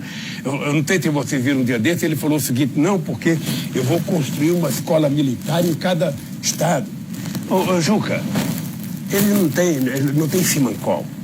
Você sabe, para dar às crianças de 11 a 16 anos do ensino fundamental, sabe, para dar o mesmo padrão de uma escola militar, o orçamento precisaria ser 320 bilhões. Porque numa escola militar, que só serve para militar, manda teu filho entrar numa vez se ele consegue entrar. Bem, numa escola militar, a molecada aprende. Eu sei porque eu fui o criador da Olimpíada da Matemática na escola pública, eu sei que a molecada tem um nível de ensino de qualidade. E era bom que fosse para todo mundo. Mas sabe quanto custa por ano um aluno da escola militar? 19 mil reais. Da escola pública custa 6. O salário de um professor na escola militar chega próximo dos 10 ou até um pouco mais. Na escola pública chega a 3. O senhor não deve saber, então, meu caro. O senhor não deve ter lido ainda, mas ele ontem acabou com a fiscalização contra a tortura nos manicômios, presídios, então demitiu os 13 membros da comissão antitortura no Brasil. Ele fez isso. E disse que agora os cargos serão não remunerados. Mas deixa eu te falar uma coisa para você. A sociedade brasileira precisa notar uma coisa. Sabe, eu acho que é muito importante que o pessoal obtenha muito sucesso na greve de amanhã. É muito importante que os trabalhadores estejam atentos, mas a sociedade brasileira, ela não pode perder o direito de se indignar. O dia que uma sociedade perde o direito de se indignar, o dia que você não sente nada quando vê uma pessoa dormindo na rua, o dia que você não sente nada quando você percebe que 2 jovens ricos mataram um cara que estava dormindo na calçada, O dia que você não tem sensibilidade e não sofre quando você vê o povo pegando um lixo num caminhão para comer. O dia que você vê criança desnutrida e você não tem sensibilidade, nós estamos perdendo a coisa sagrada no ser humano, que é o direito de se dignar. E somente uma sociedade dignada, ela consegue fazer um governo sério. Então é o seguinte, esqueçam o Lula, esqueça o PT, sabe? Mas briguem pelo país. Por isso é que eu coloquei a questão da soberania. Sabe, a Petrobras, ela não é uma empresa. A Petrobras é um patrimônio. Olha, se teve alguém que roubou na Petrobras, pum na Petrobras, o ladrão. Olha, o que o Barroso fez? O Barroso fez uma lista de ilícitos que ele cometeu, que ele era funcionário de terceiro escalão. Qual é o grande dirigente da Petrobras que está preso? Quando o Paulo Roberto foi preso e o Duque, eles já tinham sido mandados embora da Petrobras. Sabe? Então, assim, por que você vai quebrar a empresa, desmoralizar a empresa, que é uma imagem negativa da empresa? Sabe? Porque essa empresa é um patrimônio desse país. Prenda todos os corruptos, mas mantenha a empresa funcionando. Mantenha a capacidade produtiva, mantenha a capacidade de investimento da empresa, mantenha as empresas de engenharia produzindo. Olha, teve corrupção, prenda o corrupto, mas deixa a empresa funcionar, gerar emprego, é o que precisa desse país. Então, presidente... Mas o que eu queria... Ele falou, esqueça o Lula. Não é possível esquecer o Lula, por várias maneiras, mas tem uma coisa que aflige a todo mundo que faz uma crítica nas redes sociais ou nas ruas, faz uma crítica ao governo do Bolsonaro, por essas medidas esdrúxulas aí. Sabe qual é a resposta? Em vez de responder em cima da crítica direta, não, ele não fez isso, que a arma, não sei o quê. Você defende o Lula ladrão? Então a resposta vem em cima do Lula. Então, mas você sabe o que eu vi ontem na televisão? Eu vi ontem a tentativa sórdida, uma coisa que não dá para acreditar. Você sabe que o Reinaldo Azevedo é um cara que sempre fez muita crítica ao PT. Tem livros escritos contra o PT, mas ele tem tomado algumas posições, eu diria, de respeito. Quando o cara de direita é sério, quando o cara de direita é uma pessoa que tem rumo, que tem norte, ele tem batido muito no Moro pelo mesmo argumento que eu bato. O Moro deixou de ser juiz há muito tempo.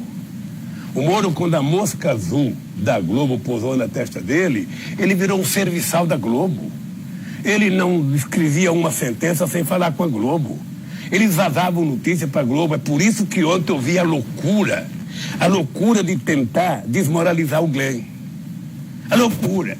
Não, porque foi vazado, foi hackeado, foi errado, foi não sei das quantas. Ou seja, tudo que valia para eles não vale mais. O que a Globo tá é com medo de ser citada. Ela tá com medo de aparecer. Ela tá. E olha, se tiver muita coisa gravada, certamente a Globo aparece. Certamente, porque nada foi feito na Lava Jato sem que eles conversassem. Qual é a manchete da quinta-feira? Aliás, tem uma coisa que aparece na gravação, que é o Moro cobrando do Dallagnol. E daí? Tá demorando muito. A operação tá demorando. Não tem novidade. Porque eles adotaram o seguinte critério. Nós, toda vez que tiver um certo silêncio, sabe, nós vamos ter que vazar alguma coisa para ocupar o espaço. Então é normalmente na quinta-feira. Pode ver que faz tempo que tudo acontece na quinta, sexta, sábado e domingo, para ocupar até o Fantástico. Aí na segunda-feira começa a nova rotina até. Essa semana passada estava uma semana de notícia mais ou menos favorável ao Lula, favorável à esquerda, favorável ao PT, sabe? Não sei das contas. Quando foi na quinta-feira, o que aparece? O juiz lá de Brasília aceita uma denúncia que me envolve. Sabe? Aqui tem uma coisa engraçada. Eu estou respondendo um processo aqui, vou prestar depoimento. Em 2016, um delegado, eu não vou citar o nome dele, ele cita o meu, mas eu não vou citar o nome dele. Um delegado disse que o amigo do Palocci era eu, o amigo do italiano. Então, na época, eu processei ele. Bom, qual não é minha surpresa que agora ele é o cara que veio me interrogar. Então veja o absurdo. Ele é o cara que fez a delação do Palocci. Então, ele utiliza o Palocci como argumento da sua própria defesa, o Palocci confirmar tudo que ele disse, e o Palocci utiliza ele para sair daqui com um bom dinheiro e viver a vida dele. Que esse é o papel de delator, né? Só delata quem rouba. Quem rouba, delata. Quem tem dinheiro para gastar, sabe? Então, nós exigimos algum documento, eu estou esperando para prestar depoimento. Eu só quero te mostrar que eles se meteram num emaranhado de mentiras e conexões duvidosas que eu não sei como é que eles vão sair. Ou seja, gente, vocês não têm noção do que eles fizeram lá em Atibaia, no sítio. Eles foram pegar o caseiro, a mulher do caseiro. Foram de noite 6 caras com carro preto, fardado, com distintivo de Ministério Público, dentro do caseiro. Ó. Deixa eu lhe interromper nisso, porque eu quero relembrá-lo. Na série de conversas que tivemos com o senhor para fazer este livro, houve um momento que eu lhe fiz uma pergunta, que foi talvez nas 15 horas de conversa que nós tivemos, o único momento que o senhor ficou irritado. E que infelizmente acabou não fazendo parte, porque na edição coisas têm que ser dispensadas, e esta foi. Eu fiz uma pergunta dizendo ao senhor o seguinte: se eu recebesse da Polícia Federal o documento rasurado do triplex, eu teria publicado sem lhe ouvir. O senhor ficou bravo, bateu na mesa, virou-se para mim e falou assim: Juca, eles entraram na minha casa, levaram tudo há 6 meses e eu nunca mais pude ver nenhuma das coisas que levaram da minha casa. Quem lhe garante que não foi rasurado na polícia? E eu me lembro que eu me dei conta que eu tinha feito a pergunta de maneira errada e que o senhor tinha motivo para ter se irritado. E passados uns 15, 20 minutos, os outros 3 perguntavam e eu não. O senhor virou-se para mim de repente e disse: ô, Juquinha, é para perguntar, não veio aqui para perguntar, pergunte. O senhor acha que foi a polícia que rasurou aquele documento? Eu não sei. Eu não posso ser leviano como eles foram comigo. O que não é possível é alguém pegar documento, ficar com documento anos, não foram meses, anos, e depois me apresentar: isso aqui está rasurado. Ora, por que não foi vocês? Quem é que me disse que não foi vocês? Vocês ficaram com um monte, vocês podem plantar o que vocês quiserem. Por isso é que nós temos feito auditorias. Nós temos auditorias que a Polícia Federal não divulgou, não quis divulgar, o Moro não aceitou divulgar, porque tem nome de pessoas. Você sabe o que eu estou fazendo, Juca? Você veja, eu sou tão arrogante que eu estou desafiando os promotores da Lava Jato, os delegados que estão nos meus inquéritos, o Moro e quem mais ele quiser, a mostrar na inteligência da Polícia Federal, na inteligência da CIA, na inteligência do FBI, na inteligência da Secretaria de Justiça dos Americanos, na inteligência do Exército, da Marinha, da Aeronáutica, a mostrar o meu nome e algum desses materiais secretos que eles encontraram no mundo. Esse material que eles não conseguem abrir, sabe? Tem muito material que eles não conseguem abrir. Nós conseguimos abrir. E nós sabemos que tem nome de outras pessoas. Eu estou desafiando a mostrar meu nome. Eu tenho que ter pelo menos €1 na Suíça. Eu tenho que ter pelo menos uma lira, sabe? Na Itália. Uma 1000 lira. Eu tenho que ter uma libra esterlina na Inglaterra. Eu tenho que ter. Não é possível que eu tenha roubado tanto e não tenha 1 centavo. É possível que o Joel depositou dinheiro na minha conta e depois gastou com o casamento dele, comprou a ilha do Luciano Huck, comprou um barco para a mulher dele e cadê meu dinheiro? Não é possível que o Palocci diga que foi não sei quantos milhões para mim. Esse dinheiro tem que estar em algum lugar. Alguém pegou, Juca. Por favor, me ajude. Debaixo do colchão não vai estar, porque já viraram o seu colchão na casa. O instituto está quebrado, o instituto não tem dinheiro. E esse dinheiro meu está espalhado na mão de quem? Então sabe o que acontece? Eu entendo a sua indignação. Esse aqui é um tom de desabafo. Eu sei, eu entendo. Quem está falando para você é um cara que mora no mesmo apartamento desde 1998. Eu briguei muito com meus advogados, que meus advogados achavam que eu, durante todo o período, tinha que chamar a imprensa para ver a qualidade do apartamento que eu morava. Eu nunca falei, nunca levei. Uma vez eu briguei com um Genuíno, porque eu morava numa casa e quando a imprensa começou a denunciar na questão da Lava Jato, o Genuíno queria que eu levasse a imprensa na minha casa. Eu falei, Genuíno, a minha casa é o único espaço democrático e meu. Eu não vou levar a imprensa na minha casa.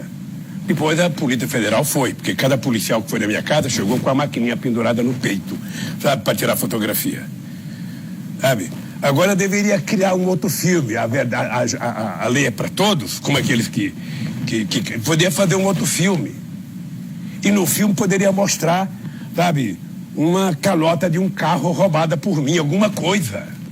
E eu continuo desafiando ele, porque é o único instrumento que eu tenho. Eu entendo a sua indignação. É o único instrumento que eu tenho, sabe, de estar aqui preso. Sabe, um cara de 40 anos de idade, de 30 anos, pode ficar 2 anos preso, o cara é novo.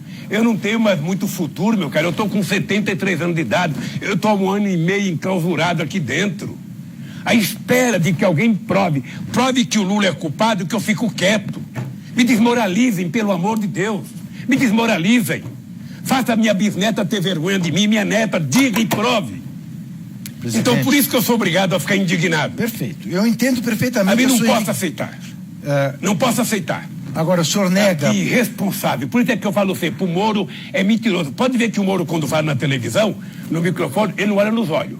O Delayol, ontem o Delayol, a Globo utilizou o Delayol ontem, falando muito tempo, ele estava com o teleprompter. Ele estava lá, bem, quem sabe, bem preparadinho. Ele não tem coragem. Eu adoraria alguém me dar uma chance de ter um debate. Eu, Moro, Delayol. O senhor nega aquela frase do ex-governador da Bahia, do PT, Jacques Wagner, que o PT lambuzou-se. Veja, eu acho que o PT, eu não sei se lambuzou-se, tá? Porque o Vacari está preso. E o Vacari certamente fez o que todo tesoureiro de partido fez. Tá?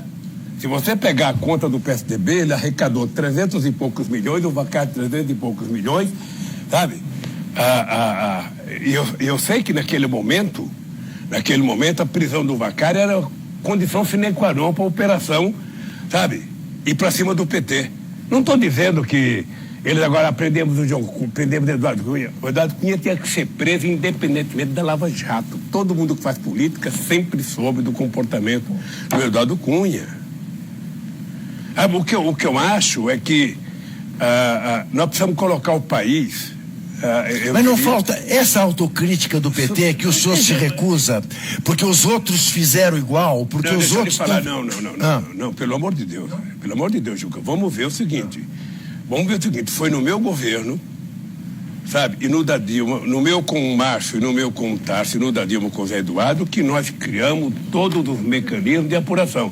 Veja, nós chegamos a criar uma coisa chamada a Lei da Transparência, que o Bolsonaro acabou, e todo mundo que exigia que o PT fizesse, não cobrou do Bolsonaro, que ele acabou com a Lei da Transparência.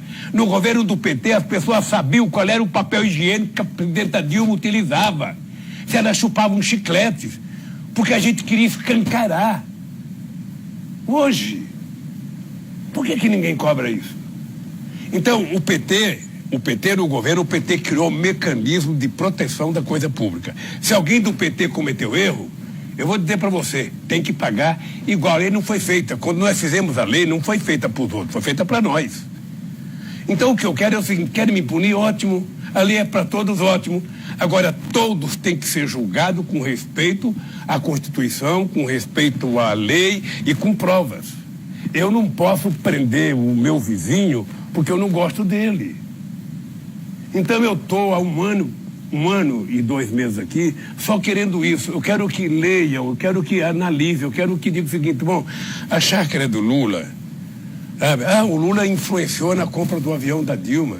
Eu levei como testemunha o Nelson Jobim, que era ministro da Defesa, o brigadeiro Sade, que era o brigadeiro-chefe, o comandante da aeronáutica, sabe? E algum imbecil lá disse, sabe, que eu tive influência. Eu coloquei até o primeiro-ministro da Suécia como testemunha, coloquei o Sarkozy como testemunha, a Dilma como testemunha, o governo inteiro como testemunha. Porque, de repente, um cidadão inventa uma mentira e eu sou obrigado a correr atrás de justificar essa mentira. Então, eu na verdade, eu estou cansado de remar contra a maré. Eu queria um pouco uma maré, pelo menos, mansa. Eu tenho um bursito, eu não posso nem dar muita abraçada. Mas eu fico irritado, porque a disfarçatez com que a imprensa corrobora, gostou? Corrobora. Tá chique? Então, corrobora com as mentiras é uma coisa muito grave. Presidente, nós estamos aqui representando algumas outras pessoas também, que não têm essa oportunidade de entrevistá-lo. Trouxe aqui uma pergunta do Frei Beto, por exemplo. Outra do Mário Magalhães, que tem a biografia do Marighella é exemplar. Fantástico, eu li. Lá do filme foi liberado agora para Paris Filme e vai estrear em novembro. Pergunta aqui o Mário Magalhães, que está lançando um livro sobre 2018, é um livro muito importante, faz um balanço dos acontecimentos de um ano complicado para nós brasileiros. Aí ele fala de balanço aqui. Qual o seu balanço das nomeações feitas pelo senhor e pela presidenta Dilma para o Supremo Tribunal Federal? Que critérios foram considerados para as nomeações? Essa é uma pergunta importante. É uma pergunta extremamente importante. Primeiro porque você, quando vai ter que indicar uma vaga, você tem gente que apresenta currículo, você tem entidades que apresentam currículo, você tem, muitas vezes, instituições de advogado que apresenta currículo. É sempre um monte de gente que apresenta currículo. Às vezes vem currículos apresentados por entidade da própria OAB. E você faz uma operação, nem sempre é um cara só, às vezes é 5 caras, 6 caras, 7 caras, todo mundo tem um bom currículo. Eu não me arrependo das pessoas que eu indiquei. Se a pessoa pensou que eu ia dizer, eu estou arrependido, não estou. Veja, o Joaquim, por exemplo, eu vou contar o Joaquim. O Joaquim, eu tinha interesse de fazer com que a Suprema Corte tivesse um negro. Achamos do Joaquim. Márcio Tomás Bastos me traz um currículo do Joaquim. Baseado nisso, eu conversei com o Márcio, vamos indicar o Joaquim. Ele tinha currículo para ser. Sabe? Então não tem arrependimento. Você, quando... Você não sabe como é que as pessoas vão ser. A Carmen Lúcia, sabe? Eu indiquei a Carmen Lúcia. As pessoas que pediram pela Carmen Lúcia são pessoas importantes que você levaria em conta. O Aires Brito, quando ele foi... O Aires Brito foi motorista meu, quando ele era advogado do Sindicato dos Trabalhadores de Empresas Estatais de Sergipe. Eu fazia tempo que eu não via ele. Quando entra na minha sala, o Bandeira de Mello e o Fábio Comparato, dizendo, presidente, o senhor tem a chance de indicar o primeiro ministro da Suprema Corte de esquerda. Eu fiquei muito feliz. Aí fomos fazer uma análise, ele tinha currículo para ser ministro, tinha condições para ser ministro. Indiquei. Eu fui alertado depois pelo finado Zé Eduardo e pelo finado Marcelo Deda. Tome muito cuidado, porque ele é muito vaidoso. Ele gosta muito de si mesmo. Ele se escreveu um livro, o título será Eu Me Amo. Sabe?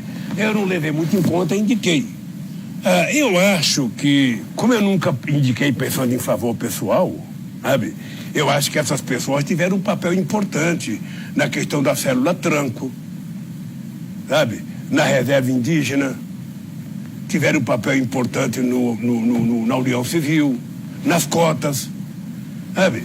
Então, eu posso não concordar politicamente com alguma coisa, mas eu, sinceramente, sabe, o Toffoli era um companheiro que eu tinha uma boa amizade. O Toffoli foi advogado do PT eleitoral, sabe? O Direito, o Peluso aqui de São Paulo, eram cidadãos conservadores, mas que tinham uma conduta que eu não me arrependo. Se o cara às vezes vota uma coisa que eu não gosto, paciência, também não indiquei para eles votarem para mim. Eu nunca, e vocês podem conversar com eles, eu nunca pedi para eles, eu vou eleger você, mas você, quando eu precisar, você tem. Nunca. Quem fazia isso, que diziam que fazia, era o Antônio Carlos Magalhães, que juntava o desembargador lá no jantar da casa dele e todo mundo obedecia. Eu nunca fiz. Porque eu aprendi, sabe? Aprendi que se a gente respeitar a republicanidade das instituições, a gente só ganha com isso. Agora, eu espero que as pessoas pensem no Brasil.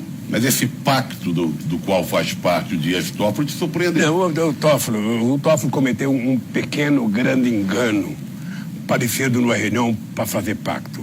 o presidente da Suprema Corte, ele não faz pacto. Ele tem que ficar na expectativa de que o governo faça o pacto com quem quiser e, na medida que houver um processo, ele vai julgar com o presidente da Suprema Corte. Então, ele não pode ser parte do pacto. Presidente, na hora que o senhor entrou... a reforma da Previdência. Na hora que o senhor entrou aqui, o senhor, quando viu Trajano e eu, não sei se surpreendeu que fôssemos nós dois os entrevistadores, ou o senhor já sabia que seríamos nós dois. O senhor disse, enfim, vou poder falar um pouco do Corinthians, e não falamos ainda do Corinthians, e temos mais 20 minutos aqui para nossa conversa. O senhor tem visto o Corinthians? Não, eu acho que vou falar do Corinthians, mas eu precisava falar um pouco do povo brasileiro, porque eu acho que a coisa é grave. O Corinthians é o seguinte, eu não sei o que está acontecendo com o Corinthians. O time do Corinthians é o mais fraco dos últimos tempos, sabe? O Carlyle consegue fazer milagre, eu sinceramente, sabe? Eu nunca vi um cara fazer tanto milagre com tão pouco santo, sabe? Mas está indo. O melhor jogo que o Corinthians fez foi o jogo com o Flamengo da Copa Brasil, foi o melhor jogo do ano, sabe? Mas eu acho que o Corinthians não está entre aqueles que disputam título este ano. Nós estamos sem dinheiro, não dá para comprar grande jogador, sabe?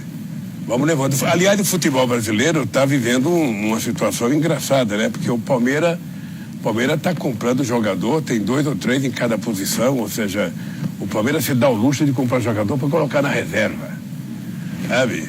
Então é um time que está um pouco acima do nível dos demais. Isso é inexorável. Para minha tristeza, o Palmeiras está um nível acima. Isso não implica, sabe, que ele vai ganhar também. Não implica. A exemplo do que o senhor fez na Copa do Mundo, o senhor vai comentar a Copa América? Eu não sei. Está convidado. Eu não sei. Repetir aquilo que foi feito na Copa. Eu vou ver. Eu acho que a seleção também não está... Eu fiquei triste de ver o estádio do Internacional vazio. 16 mil pessoas para ver a seleção brasileira. Eu fiquei triste. Também era preciso pensar bem a seleção brasileira, que você sabe que uma vez eu tive uma briga com meu querido companheiro Manuel da Conceição, que ainda mora em Imperatriz, está bem velhinho. E a gente estava em 82 numa reunião do PT lá em Bragança Paulista, ia começar o jogo do Brasil, acho que era da Copa do Mundo. E eu queria assistir, mandei colocar a televisão na sala, e o Manuel da Conceição tinha saído do exílio há pouco tempo. Mulher, vamos virar as costas. Eu falei, querido, contar uma coisa, você quer virar as costas, você vira, você quer sair da sala, você sai. Eu vou ver o jogo do Brasil. Eu gosto de futebol e veja, eu não quero que a seleção perca nunca, mas nós estamos fracos. Acho que nós estamos fracos. E eu sinceramente acho que a seleção jogou mais solta sem o Neymar. Mas também o adversário. Não sei se foi impressão minha, também obviamente que não dá para medir. Não dá para medir nem o Catar e nem Honduras, mas vamos ver agora com a Bolívia como é que a gente se comporta. Faltou, falando de futebol, uma palavra sobre futebol feminino, que nunca teve tanto destaque como agora, apesar da nossa seleção não ser tão forte como as outras. Como já foi. Como já foi. Temos a Marta e tal, Cristiane fazendo gol. E está havendo milhões de pessoas, bilhões de pessoas no mundo inteiro estão acompanhando essa Copa do Mundo feminino. Como é que você viu o futebol feminino? Bom, primeiro é o seguinte, ela não tem muita importância no Brasil. Sim. Lá fora tem. Mas na Europa? Na Europa tem, Estados Unidos, nos países nórdicos tem, sabe? Nos Estados Unidos tem muito, na Austrália tem, na China tem, sabe? Eu acho que até um conselho para mulheres que defendem, as mulheres, as feministas mesmo, que precisa valorizar o futebol feminino. Eu acho legal essa ideia de que cada time do brasileiro tem que ter um time. É obrigado a ter. Eu acho extraordinário. Esse é um avanço extraordinário. E eu acho que eu fico até feliz que tem televisão transmitindo. As pessoas não... A primeira vez na vida que estão transmitindo, e não apenas um canal, tem outros canais transmitindo. Então eu fico feliz. Fico feliz, acho que a Marta, sabe, embora esteja já um pouco, sabe, com idade, mas eu acho que ela ainda continua sendo a mais importante jogadora do Brasil, sabe, uma cabeça boa. Eu vi a história dessa esses dias. Olha, quando uma pessoa nasce onde ela nasceu, passa o que ela passou e chega a ser o que ela é porque tem uma coisa que existe chamada Deus, que muita gente não quer acreditar. Porque eu sinceramente, Eu digo até por mim. Os exemplos que você deu. Eu fico pensando, como é que pode? Um cara, sabe, que só tem um diploma primário, um cara que era torneiro mecânico, um cara que tinha tanta gente disputando a presidência, chega a ser presidente. Só pode ter ajuda de um partido, ajuda de amigos, de eleitores e um dedinho de Deus ali. Não pode ser. Sabe? Então, eu fico muito feliz com o que está acontecendo com o futebol feminino. Aliás, o meu sonho... porque eu julgo que uma coisa é verdade, nós brigamos para trazer as Olimpíadas para o Brasil, mas nós não brigamos para trazer a Copa do Mundo para o Brasil. É verdade, estava escolhido já. A Copa do Mundo já estava escolhido, porque como teve o rodízio de continente, sabe, depois da África era a América do Sul, e a América do Sul era o Brasil que tinha feito só em 50, tá? Uma coisa que eu queria pedir para você, eu sei que você de vez em quando faz críticas duras, mas eu queria que você fosse ao Tribunal de Contas da União, procurasse um ex-ministro do Tribunal de Contas chamado Valmir Campelo, que foi o ministro designado para apurar a corrupção na Copa do Mundo nos estádios. E eu estou dizendo isso, Juca, porque eu o procurei e tem um relatório feito por ele. Ele não aponta denúncia de corrupção nos estádios? Eu teve um tempo, essa história eu não te contei, eu teve um tempo que eu chamei para conversar senhor Roberto Setúbal, que era patrocinador, a Ambev, que era patrocinadora, seu João Roberto Marinho, que era o responsável pela transmissão, e depois eu fui a Brasília conversar com a Dilma. Ou seja, porque a Copa do Mundo estava sendo avacalhada e ninguém estava defendendo. Eu fui dizer pro pessoal, falava pro Banco Itaú, você está fazendo propaganda para quê? Por que você não capricha na propaganda para motivar a sociedade a... Parecia que havia o objetivo de destruir a Copa do Mundo. Eu acho que a seleção brasileira tomou aquele 7-1. Como é que o jogador recebe o público inteiro mandando uma presidenta ir para aquele lugar? Eu nunca tinha visto aquilo. Nunca tinha visto aquilo na minha vida. E não tinha um negrinho para a gente dizer, tem um negro.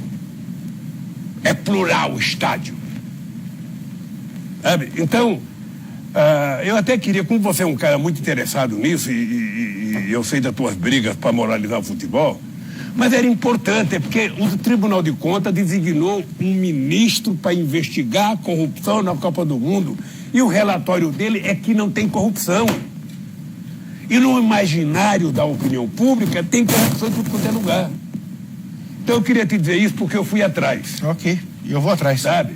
O nome do ministro... Eu achei um exagero ter aquele número de sedes. Achei que não deveria ter tido tantas sedes assim. Poderia ter um número menor. Mas aí, meu cara, aí foi decisão do Ricardo Teixeira da FIFA. Eu tenho certeza que o Orlando também não se meteu nisso. Porque por mim, sabe, se entrasse o Mato Grosso, seria o Mato Grosso do Sul, onde tem a maioria do Pantanal. Se entrasse o estado do Norte, não deveria ter sido a Amazonas, deveria ter sido o Pará, que é onde tem muito mais futebol do que a Amazonas. Você poderia ter colocado Santa Catarina, sabe, que tinha naquele tempo 4 times no Brasileirão. E eu acho que 8 estádios. Tá de bom tamanho. Eu nunca quis estádio pro Corinthians da Copa do Mundo. É uma Você defendeu o Morumbi, se eu tenho certeza disso, eu vi isso. Eu defendi o Morumbi, eu levei o Serra, levei o Kassab, o Juvenal, o Ricardo Teixeira, o Blatter. Tem que ser o Morumbi, tá pronto o Morumbi. Isso eu sei, isso eu sou. E agora vai servir para a Copa América. Vai, abre a abertura. Eu sou testemunha. Olha aqui. Qual é a pergunta do Frei Beto? Vai do Frei Beto. Bom. Tem a ver com Vaza Jato. Você considera Vaza Jato um ato de justiça suficiente para você? E por quê? Olha, deixa eu te falar, qualquer coisa que venha a público, que possa fortalecer aquilo que eu venho dizendo, eu não estou dizendo agora. Não é o Intercept que está me obrigando a dizer isso. Eu venho dizendo isso antes de ser julgado, antes de ser condenado e antes de ser preso. Eu sou inocente. E desafio meus acusadores a mostrar uma prova concreta. A minha condenação se dá por um crime chamado, ele cometeu um crime de fato indeterminado. Então o juiz que me julgou não sabe que crime que eu cometi. mas tem que ser condenado porque o nome dele é Lula. Tá? Esse é o fato concreto. Quando chega no TRF4, eles nem leram o processo. Era preciso me condenar para me incluir na ficha limpa. Mesmo estando na ficha limpa, quando chegou o processo eleitoral, eu tinha certeza, meu caro Frei Beto, que eu ganharia as eleições aqui de dentro da cadeia. Eu tinha certeza que eu ganharia as eleições aqui de dentro da cadeia. Quando eu fui pego de surpresa, porque os meus advogados todos me orientavam, olha, Lula, não há como, pela legislação eleitoral, eles evitarem que o teu nome vá até a urna. Você vai concorrer sob júdice. Se eles quiserem te caçar, vão te caçar depois antes de você se diplomar. Então, essa era a convicção que eu tinha dos meus advogados aqui dentro. Tá? Aí vem o Barroso e toma aquela decisão que tomou, que eu não podia concorrer sob júdice. Então... Mas, de qualquer maneira, respondendo ao Frei Beto, se trata também de um ato de justiça que começa a acontecer. Não, veja, é porque, como eu vinha dizendo da minha inocência, tinha gente que achava, Lula, não briga com o Moro. Eu falava, eu não estou brigando com o Moro, eu estou brigando com o mentiroso. Ele não merece ser juiz. Ele é pedante, ele é arrogante, olha a cara dele na televisão. Ele, porque foi fazer um cursinho rápido, pensa que é importante. Sabe? Ele que cuide do cursinho dele. Eu quero que ele seja honesto. Eu não sei se ele tem filho, mas eu não sei se ele tiver filho, se ele tem coragem de olhar para a cara do filho e dizer que ele está sendo honesto. Então eu não posso perdoar eles. Não, se for o caso, até perdoo no futuro, porque, sabe, eu sou um ser humano, sabe, que perdoa.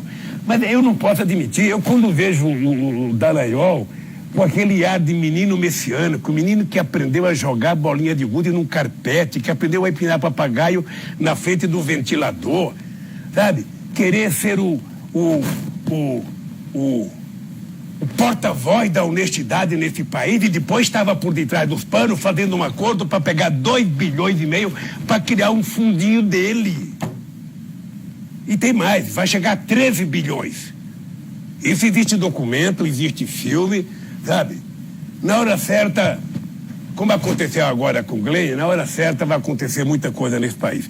Eu, como vou viver até 120 anos, eu sinceramente, eu tô preparando para isso. Não, eu tô achando que Deus vai me dar uma colher de chá. Peraí, um cara que passou pelo que eu passei, sabe? Um cara, sabe, que ficou viúvo 2 vezes. Eu sou biviúvo. Eu fiquei viúvo, fiquei 2 anos com a Lourdes, ela morreu, depois a Marisa fiquei 43 anos, ela morreu. Agora estou pensando em casar outra vez, não é possível. Eu, se fosse essa moça, tomava muito cuidado. Não, eu acho que ela tem que ter cuidado, mas eu quero que o juiz, sabe o seguinte, então, o meu futuro não é mais de 30 anos, meu futuro é pouquinho. Você sabe que quando a gente é novo, a gente não pensa na morte, né? A gente não pensa. Nada vai acontecer. Nada, você não pensa. Agora que eu estou com 73 anos de idade, eu fico vendo. Morreu o Beto Carvalho, 73 anos. Morreu não sei quem. E eu penso igualzinho. Eu estou com 72, eu penso a mesma coisa. Então, e vai morrendo todo mundo aí perto da gente, da idade próxima. Eu espero, estou rezando e torcendo por estar na margem dos que vão viver sempre. Eu não posso acompanhar essa conversa, que eu sou muito mais moço que vocês dois. Nós temos 5 minutos apenas para sua fala, e eu queria que o senhor fizesse essa fala, claro, desde que o senhor concorde, porque eu vejo essa sua preocupação. O que a esquerda tem que fazer no Brasil hoje? Olha, eu primeiro queria dizer ao povo brasileiro de que não há na história da humanidade sociedade que consiga vencer os obstáculos se ela se encolher, se ela se acovardar, se ela deixar de brigar diante das adversidades. Eu sei que tem muita gente assustada com o tipo, sabe, de governo que o Bolsonaro está fazendo. E acho que a única coisa que pode consertar isso é o povo brasileiro não permitir que eles destruam aquilo que o povo brasileiro construiu ao longo de 500 anos. Se não construiu mais, é porque não foi possível construir mais. Mas o que não dá é para a gente perceber esse país voltar a ser uma república de banana. Não dá para ver esse país tendo o ministro das Relações Exteriores que tem, envergonhando o Brasil em qualquer lugar do mundo. Não dá para a gente ter um ministro da Fazenda que só pensa em vender patrimônio e em destruir as coisas que a gente conquistou. Não dá para você ter uma equipe de dirigente que acha que tudo que foi avanço é prejuízo. E que precisa, então, a gente voltar. Trabalhador não tem que ter carteira assinada, tem que ter trabalho intermitente, trabalhador não tem que ter emprego fixo, trabalhador tem que fazer bico, o trabalhador aposentado não tem que ter aposentadoria solidária, tem que ter uma aposentadoria, sabe, em que ele sozinho tenha que pagar a sua aposentadoria, sem saber como, sem saber quando ele ficar desempregado, quem vai pagar a aposentadoria dele. E o que nós temos que fazer? Nós temos que lutar. Eu acho que os partidos de esquerda é muito difícil a gente fazer, é fácil a gente falar, mas precisa construir um programa mínimo. Eu acho que o programa mínimo ele se dá em torno de uma coisa chamada soberania nacional. Nós precisamos traduzir para o povo brasileiro o que significa soberania nacional. Tá? A soberania nacional significa a defesa dos interesses do seu país feita pela totalidade da sociedade. Nós temos as nossas fronteiras, dentro das nossas fronteiras nós temos o nosso povo, sabe? O nosso povo quer educação, o nosso povo quer cultura, o nosso povo quer investimento em ciência e tecnologia, nós temos a nossa floresta, nós temos a nossa diversidade, nós temos a nossa água, nós temos a nossa riqueza no solo e no subsolo. Tudo isso é um patrimônio desse país. Soberania significa você defender tudo isso e colocar tudo isso a serviço da sociedade brasileira. Quando a gente vende uma Embraer para Boeing, a gente está se desfazendo de um patrimônio tecnológico do povo brasileiro, entregando para a Boeing. Quando a gente começa a entregar o pré-sal, a gente está entregando a possibilidade desse povo ter um futuro melhor, de utilizar o dinheiro para investir na formação, na educação, em pesquisa, em ciência e tecnologia. Então, o povo precisa se dar conta disso. Sabe? Não é possível que as pessoas comecem a vender a Petrobras do jeito que estão vendendo e não haja. Quando eu cheguei à presidência, a indústria naval tinha pouco mais de 2.000 trabalhadores, chegamos a 82 mil trabalhadores para produzir navio, para transportar as cargas brasileiras. Acabaram com isso, em nome do quê? De que na Coreia é mais barato? Ora, e o nosso país? E a nossa ciência e tecnologia? E o nosso emprego? E o nosso salário? E a qualidade de vida desse povo? Eu, quando vejo o discurso de que vão transformar Angra de Reis numa Cancún, é de uma aberração. Primeiro porque turista vai falar, pô, mas daí em Angra tem uma usina nuclear. Será que os magnatas que vão para Cancún vão querer ir para um lugar que tem uma usina nuclear? Segundo, o bando de... Eu não vou falar o que eu pensei. É preciso tomar cuidado. Angra é bonita do jeito que ela está, do jeito que o povo gosta. O que precisa, na verdade, é permitir que aquelas ilhas sejam utilizadas e visitadas pelo conjunto da sociedade brasileira. Então, eu queria dizer, Trajano, de todo o coração, olha, não há nenhuma razão para a gente não levantar a cabeça e não brigar.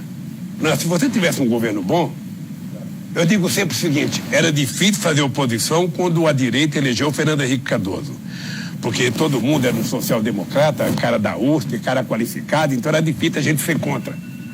Mas ao Bolsonaro, a gente não tem por que não ser contra. Ele é tudo diferente do que a gente pensa. Ele não quer conviver democraticamente, ele odeia a democracia, ele odeia o PT, ele odeia o povo brasileiro, ele odeia emprego, ele odeia empresa nacional, ele odeia desenvolvimento, ou seja, o que ele na verdade gosta é da ignorância, sabe, de que ele se cercou, que fica alimentando essa babaquice. Presidente Lula, muitíssimo obrigado. Valeu. Por essa entrevista. Espero que a próxima a gente possa fazer com o senhor em liberdade. A da penúltima foi assim, né? Exatamente, a penúltima foi assim. E alerto que em seguida começa o Entrevistas hoje com o presidente da CUT, Wagner Freitas, falando exatamente da greve geral do dia 14, da greve geral de amanhã. Até já.